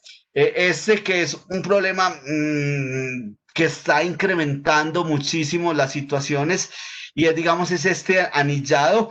Y también dentro de este anillado hay una característica particular que en estos días me llamaron para mirar a ver si tenía el problema. Aquí no traje, pero hay una serie de situaciones que empieza como una pudrición en el pedúnculo y posteriormente pues la pudrición en el pedúnculo causa una serie de situaciones. Que está incrementando el daño. Nosotros hemos encontrado 3 agentes causales a eso. Están los golpes, está el golpe por sol, está pues otras alternativas, digamos, asociadas a insectos, está la maduración de su uniforme, bueno, y toda esta serie de situaciones. Está este problema que también está generando muchísimo causa de rechazo y es la lenticelosis, ¿cierto? La lenticelosis potencialmente tiene distintas causas. Nosotros hemos empezado a estudiar un poquito esta lenticelosis y es importante entender que digamos, luego hay algunos reportes que dicen, es que hay unos agentes causales, pero yo creo que el factor inicial es la lenticelosis. ¿Qué pasa con la lenticelosis? Simplemente las vacuolas se explotan y generan unas heridas. Al generarse unas heridas son vías de infección, son unas vías de infección para otros microorganismos. Se han encontrado bacterias, se han encontrado coletótricos y unos microorganismos secundarios, pero en mi concepto, y es mi concepto y lo respeto porque he trabajado un poquito en esto, considero que el problema inicial es esta parte, es la parte asociada, digamos, a lenticelosis, que es la vía de infección. Tenemos otras situaciones asociadas, digamos, a insectos que de alguna manera pueden generar causas, digamos, de pérdida importante. Por ejemplo, es el melolonti de digamos, el daño por trips, daño por monalonio, pero estos son realmente los más, digamos, los más peligrositos porque son realmente plagas cuarentenarias que son los que más hay que ponerle cuidado con ese aspecto, ¿cierto? Aquí tenemos más o menos la importancia económica de estos problemas y vemos en términos generales cuál es la importancia económica de los problemas asociados a qué, a por qué nos rechazan la fruta. Entonces tenemos, por ejemplo, a nivel de, digamos, de enfermedades, tenemos que Steren-Rot, la pudrición de pedúnculo es más importante, digamos, que antracnosis, pero los dos están causando, pues, de alguna manera pérdidas. Tenemos, por ejemplo, a nivel de insectos, que lo que más genera pérdidas en términos generales es este, ¿cierto? El complejo melolonte y su daño a nivel, digamos, de estructura superficial o de epidermis.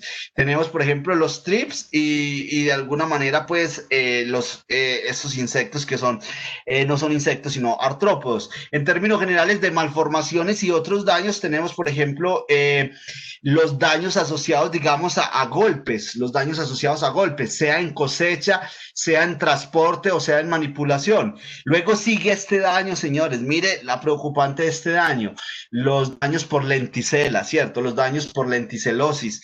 Esto es uno de los problemas que hay que trabajarle más fuerte. Yo creo cuáles para el sistema de producción de aguacate. Aquí está el tercero, que es de alguna manera el problema asociado, por ejemplo, a daño por frío.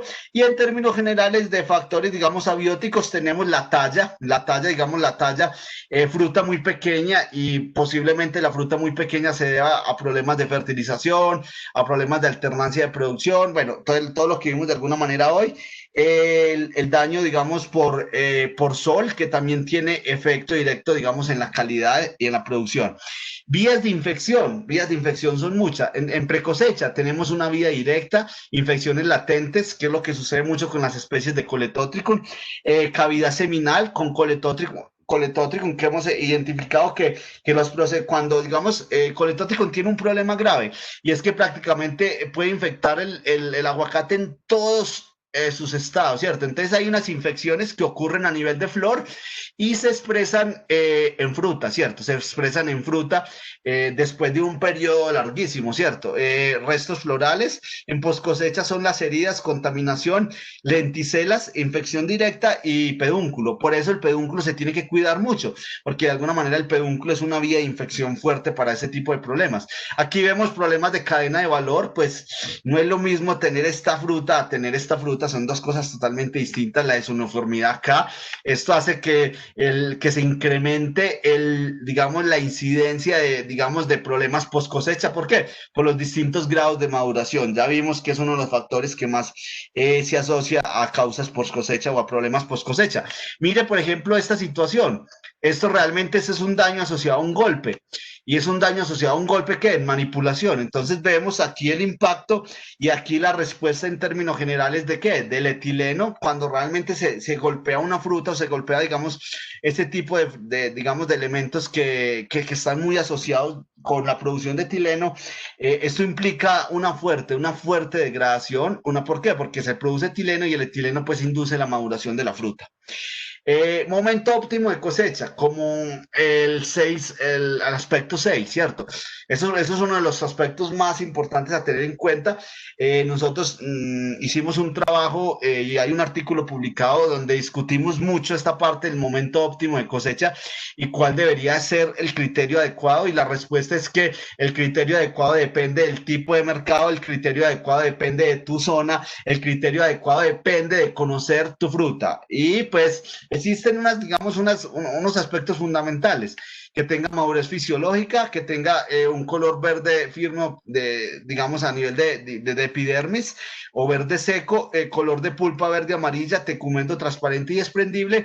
Y nuestro criterio base de cosecha para Colombia es, digamos, un contenido de materia seca entre el 22 y el 26%, dependiendo del mercado. Pero yo sí considero que realmente la materia seca es de los factores más importantes que determinan la calidad post cosecha, que se tiene que trabajar bastante en esto. Hay una cosa importante, y no solo definir un criterio básico para todos los productores y para todos los sistemas de producción, sino que, digamos, definir un criterio en función de lo que le acaba de decir, en función de las condiciones ambientales, en función del tipo de mercado y de la respuesta específica de estos sistemas de producción.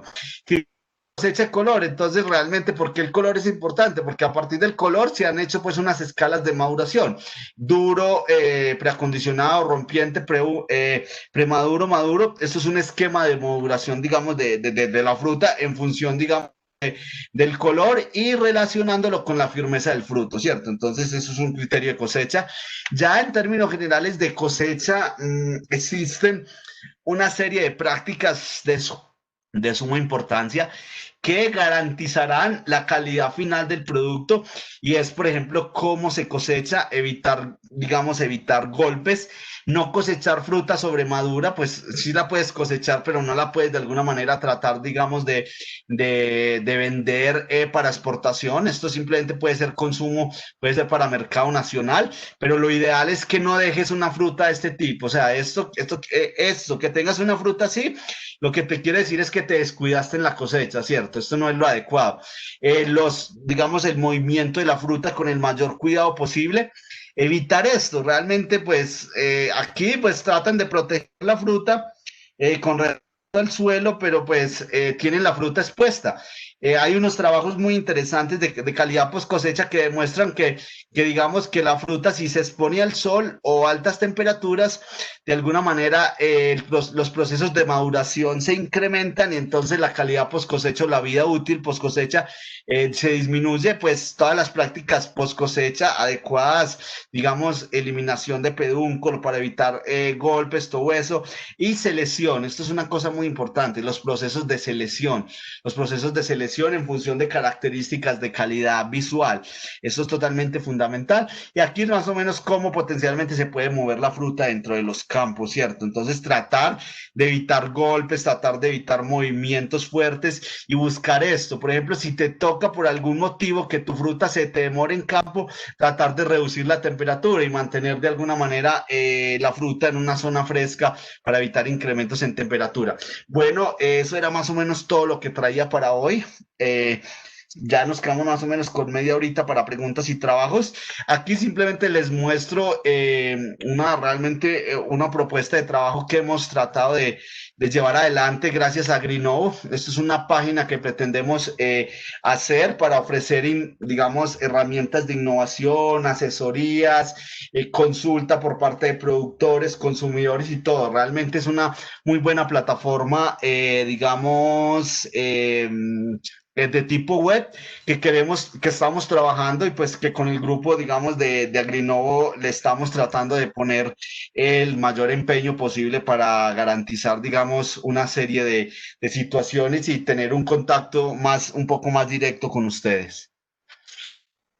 Ok, perfecto. Entonces creo que podemos ya hacer más o menos una sección de preguntas, inquietudes, aportes. Yo creo, pues, si todavía está Pablo Julián, yo creo que con Pablo Julián puedes hacer también muchos aportes, porque pues él ha trabajado bastante este tema de aguacate, y pues la idea es que empecemos a discutir situaciones, características, preguntas, inquietudes. Muchas gracias, Guillermo, por tu intervención. Acá ya en el chat estamos recibiendo las preguntas. Te voy a leer una. Nos pregunta Carlos Suárez: ¿usted recomienda realizar poda en periodo de cosecha, pero alternadamente los árboles se encuentran finalizando otra floración? Para el caso de mi predio, ¿es recomendable? Es realmente una muy pregunta. Ahí realmente lo que potencialmente yo recomiendo en ese tipo de situaciones, porque en muchísimas situaciones, en muchísimos lotes, uno tiene realmente flujos, digamos, digamos, con traslape.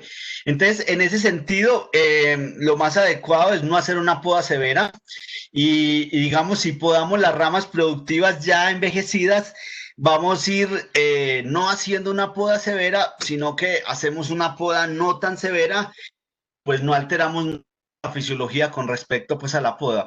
Eso más o menos sería en ese sentido, ¿cierto? Pero sí, claro, o sea, cada sistema de producción es diferente.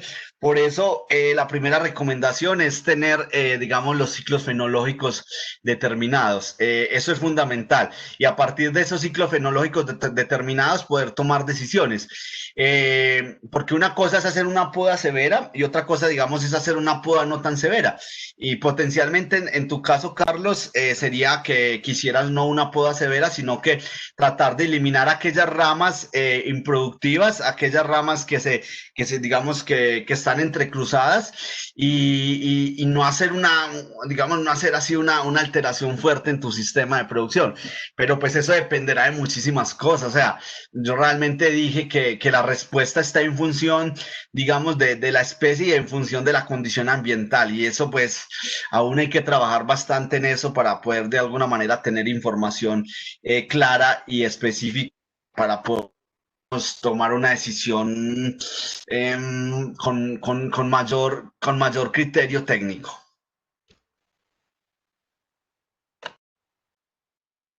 Listo. Bueno, varias personitas están haciendo pues varias preguntas. Mi nombre es María Laida, yo estoy reemplazando a Uber que tuvo pues una dificultad.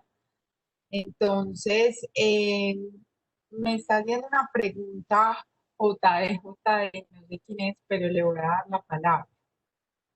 Eh,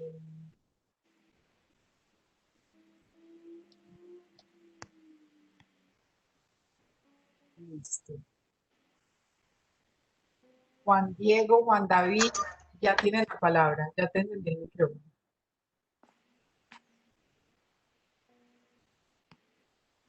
Puedes abrir tu micrófono para que nos realices la pregunta.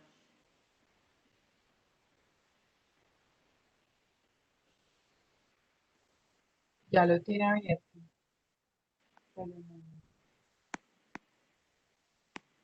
No lo escuchamos. Bueno, entonces vamos a seguir con otra persona, con Olga Lucía Restrepo. Doña Olga, buenas tardes, ya tiene el micrófono encendido. Gracias, buenas tardes, ¿cómo están todos? Muy Vea, bien, Olga, gracias. Adelante con su pregunta. sí, es con respecto a la enfermedad del complejo de Marchités. Ustedes en las investigaciones que han hecho han encontrado que la variedad Hass es muy susceptible y en qué edades ha mostrado mayor susceptibilidad a que se presente la enfermedad y si está relacionada con el patrón que se utiliza.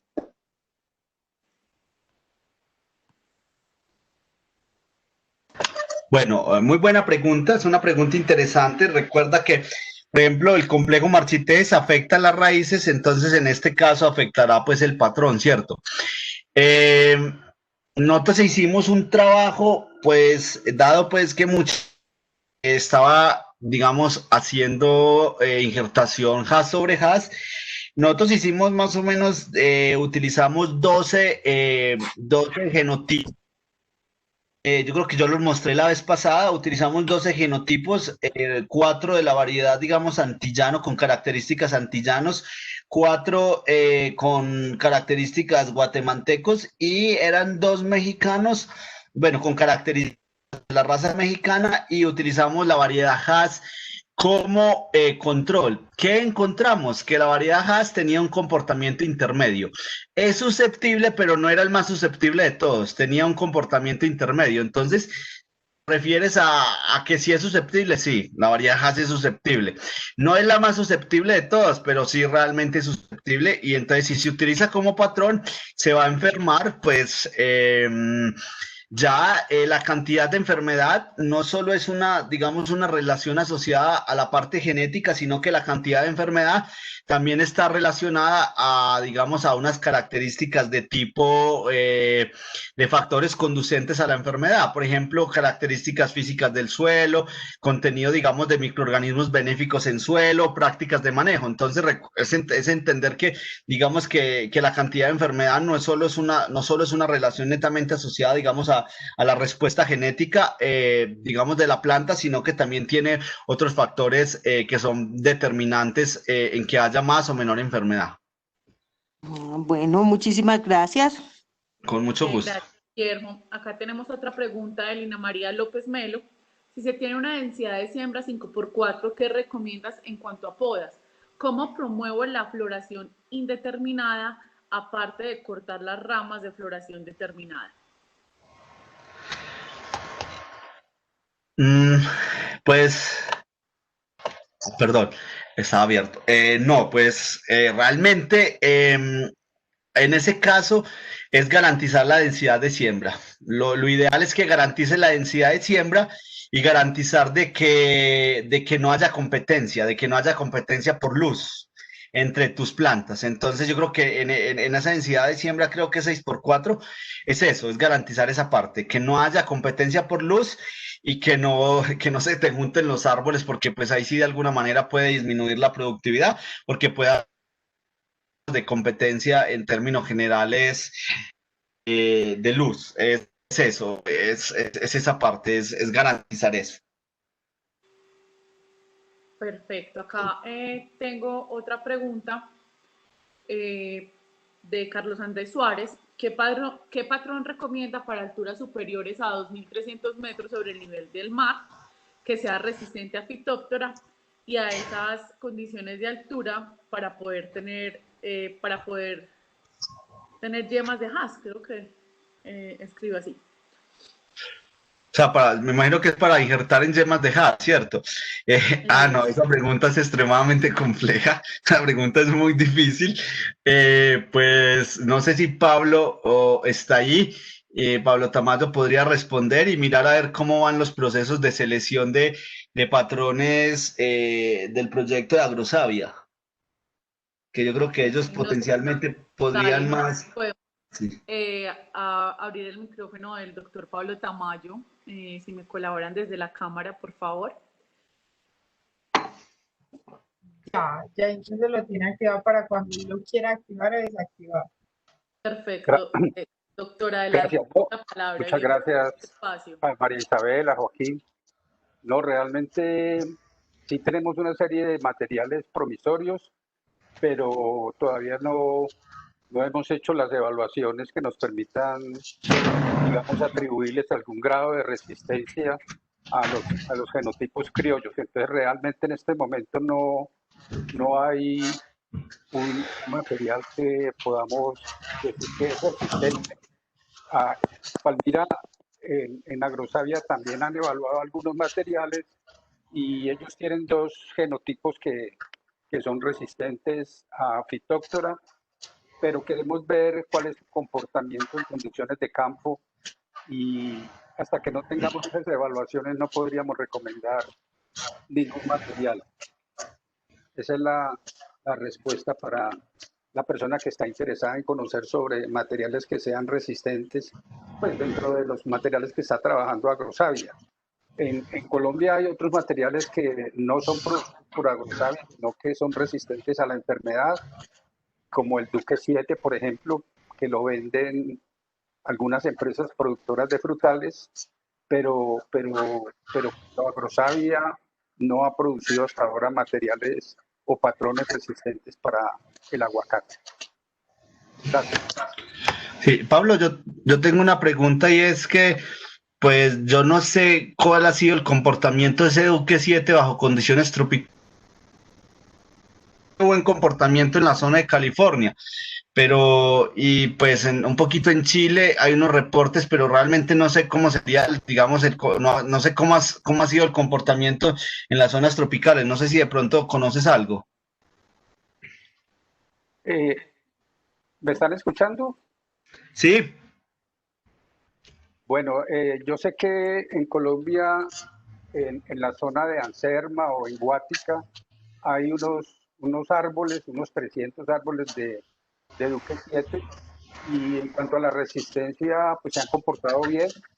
Los parámetros de productividad también son aceptables, pero no sabemos, yo no tengo información si realmente son sobresalientes, pues. Entonces, yo he visto los árboles, pero no tengo información que me permita, digamos, decir que tienen un buen comportamiento en diferentes zonas de Colombia, para el caso de Duque 7.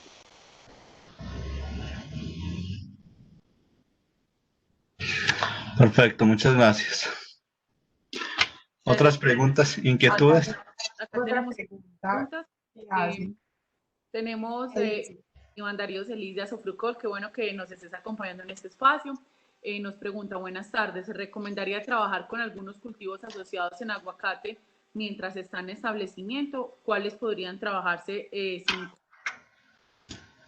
Ok, realmente es una buena pregunta y pues yo técnicamente no sé la respuesta porque no sé digamos, si vas a exportar, no sé si te lo permiten. Yo no sé la resolución, creo que en algún momento, yo no conozco bien la resolución para exportar, creo que en algún momento había leído de que no se podían tener cultivos asociados, pero yo no sé si estoy equivocado, no sé si de pronto alguien del grupo o del chat que conozca el tema podría responderlo de una mejor manera. Si, digamos, si potencialmente no es para exportar, pues yo diría que sí, y dependiendo pues de la zona agroclimática, podría de alguna manera utilizarse con cultivos asociados. Yo pues he visto con hortalizas, he visto pues con, digamos, en una parte inicial en términos generales, con tomate de árbol. Pero pues lo que sí he visto bastante y es como una de las coberturas más comunes y pues que digamos, si decimos que el sistema de producción de aguacate es el cultivo principal, he visto que se produce mucho quicuyo, ¿cierto? Pasto quicuyo. Entonces lo que he visto es que el pasto quicuyo digamos, lo guadañan y lo utilizan como ensilaje, ¿cierto? He visto ese sistema sí lo he visto y me parece pues supremamente interesante porque potencialmente se está utilizando, digamos, un concepto que dado que es el sistema de producción principal, sería una maleza, pero pues digamos, se utiliza para producir ensilaje. Pero no, realmente con respecto a otros sistemas no sé, y yo no sé digamos, si la legislación lo permite. No sé si de pronto en el chat, en el grupo hay alguien que conozca bien esa parte, si realmente lo permite. Vale, mientras aquí hay otra pregunta de Elber Huertas. En cuanto al manejo de marchités control químico, ¿sí se ha evaluado? ¿Cuál ha sido el mejor, cuál ha sido el manejo que mejor resultado ha mostrado y productos que conozcas? Ok, sí, claro, no, se han hecho muchas evaluaciones. Agrosa había hecho evaluaciones, nosotros hemos hecho evaluaciones y pues bueno, hay una serie de productos que han funcionado. Realmente el que mejor ha funcionado es digamos, son los fosfitos de potasio con una buena respuesta, pero hay que saberlos usar porque de alguna manera pueden generar en algunas situaciones fitotoxicidad, entonces hay que tener muchísimo cuidado eso y no volvernos dependientes, digamos, de solo uso de fosfitos, porque ya hay unos reportes a nivel de Australia sobre, digamos, sensibilidad, está disminuyendo la sensibilidad, digamos, de Phytophthora cinnamomum a los fosfitos. También se pueden utilizar, digamos, hay un producto que ha funcionado, pero que tiene sus pros y sus contras, y es realmente el Riomil, eso es un nombre comercial. Con ingredientes activos el metalaxil más mancozeb, que funciona, pero pues nosotros hemos tenido unos trabajos de que sí funciona, pero que altera un poco la fauna microbiana del suelo, ¿cierto? Entonces, alterar la fauna microbiana benéfica del suelo, pues potencialmente también tiene efectos, digamos, deletéreos. No sé si de pronto Pablo puede pues, ampliar más un poquito la información, pero en términos generales eso es lo que hemos encontrado. No, lo que tú dices es correcto. Esos son los productos que más han funcionado y no hay muchas alternativas más que otras prácticas de manejo adicionales, pero en cuanto a los productos químicos, básicamente son los fosfitos de potasio y aunque existen otros fungicidas, pues realmente parece que hay mucha trazabilidad en ellos y no son recomendables porque pues los mercados lo restringen su uso. Entonces hay que trabajar más con prácticas agronómicas con fungicidas. Muchas gracias. Y ya finalizamos con esta pregunta. ¿Qué orientación con respecto al sol considera que es la adecuada al momento de tratar un nuevo lote? Muchas gracias. Bueno, es lo que dije en términos generales, es tratar de que no haya competencia entre planta y planta. Eso es fundamental. Ese es el objetivo, porque pues el sol es el insumo principal para las plantas, entonces es garantizar esa parte. Yo creo que, bueno, antes de terminar, voy a ver si les logro mostrar la simulación que les tenía para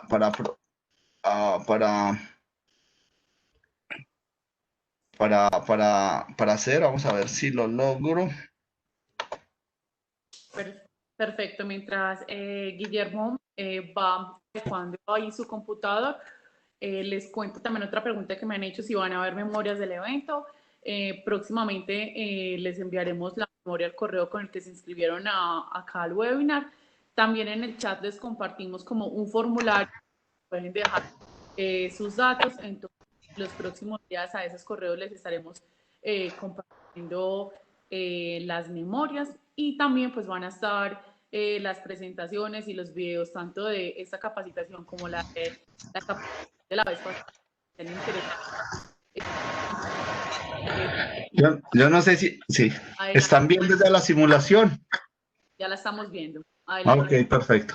Esperemos a ver que empiece para mostrarles más o menos la simulación. Listo, aquí empieza. Aquí se siembra. En rojo pueden ver las plantas que se van muriendo.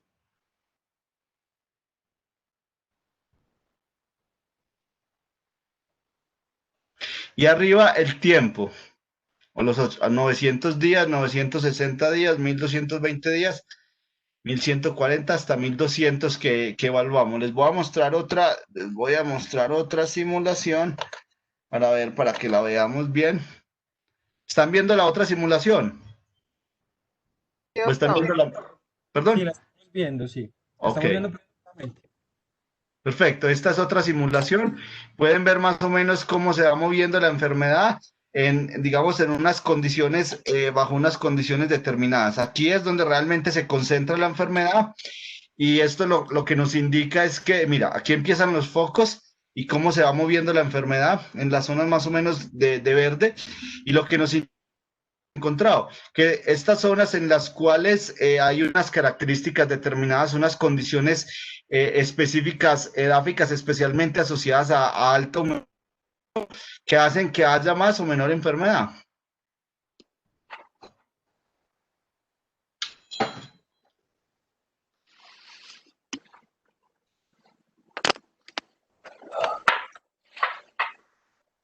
Perfecto.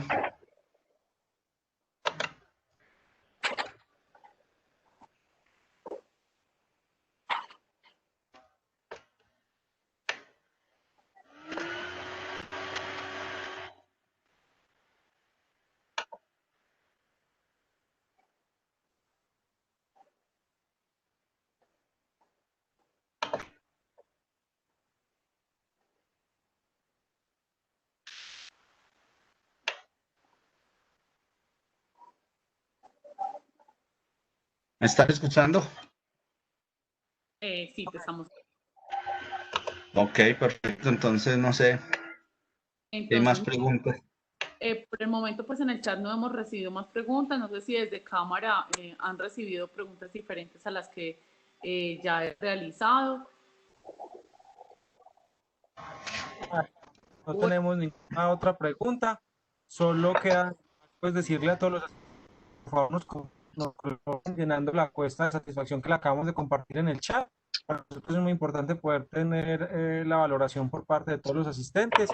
María, y recordarles pues que tenemos un grupo de WhatsApp para los que quieran hacer parte de la mesa de debate. Es un espacio en el que venimos trabajando conjuntamente con instituciones, y la idea es que fortalezcamos pues este espacio. María ha tenido un trabajo pues muy importante ahí, agradeciéndole a ella y agradeciéndole también al profesor Joaquín por este espacio. Creo que también se va cumpliendo con el horario que habíamos establecido. Entonces, María, no sé si de pronto tenemos algo más, y si no, para que vayamos cerrando durante esta tarde. Por aquí acaba de aparecer otra pregunta. Adelante. Dice, bien, David Colombia, muchas gracias, interesante, agradezco enviarle la presentación. Bueno, nos están diciendo que les enviemos la presentación. yo les pido, es decir, si ustedes se registraron al ingreso, a los que están ahí, el sistema les pedía el correo electrónico, a ese correo electrónico, entonces nosotros les damos la presentación para que lo tengan muy presente. Y si de pronto por alguna casualidad no les llega el correo, nos escriben mi correo o el de María Adelaida. María Adelaida está todavía por acá. María Adelaida, nos recuerda su correo para que si de pronto a alguien no le llega el correo, entonces que te escriba, porfa. Y claro, yo se les voy a escribir entonces por el chat para que les quede ahí guardado y que no les sea que me copien si algo al correo. Sí, María Adelaida, muchas gracias. Entonces, el correo de ella es au.desarrollo2@ccoa.org.co para que entonces, si de pronto no les llega, es decir, nosotros vamos a mandar las memorias con toda la base de datos de quienes ingresaron al evento. Si por alguna casualidad no les llega, pues denos la semana entrante para hacer ese envío mientras descargamos los archivos, mientras revisamos todo y lo enviamos. Si de pronto aquí la semana entrante no les llega por alguna razón, entonces le escriben a María Adelaida, a ese correo que le acabamos de hacer. Bueno, Isabel, ¿algo más para que vayamos cerrando? El profesor también, que se despida. Entonces, para darle las cosas este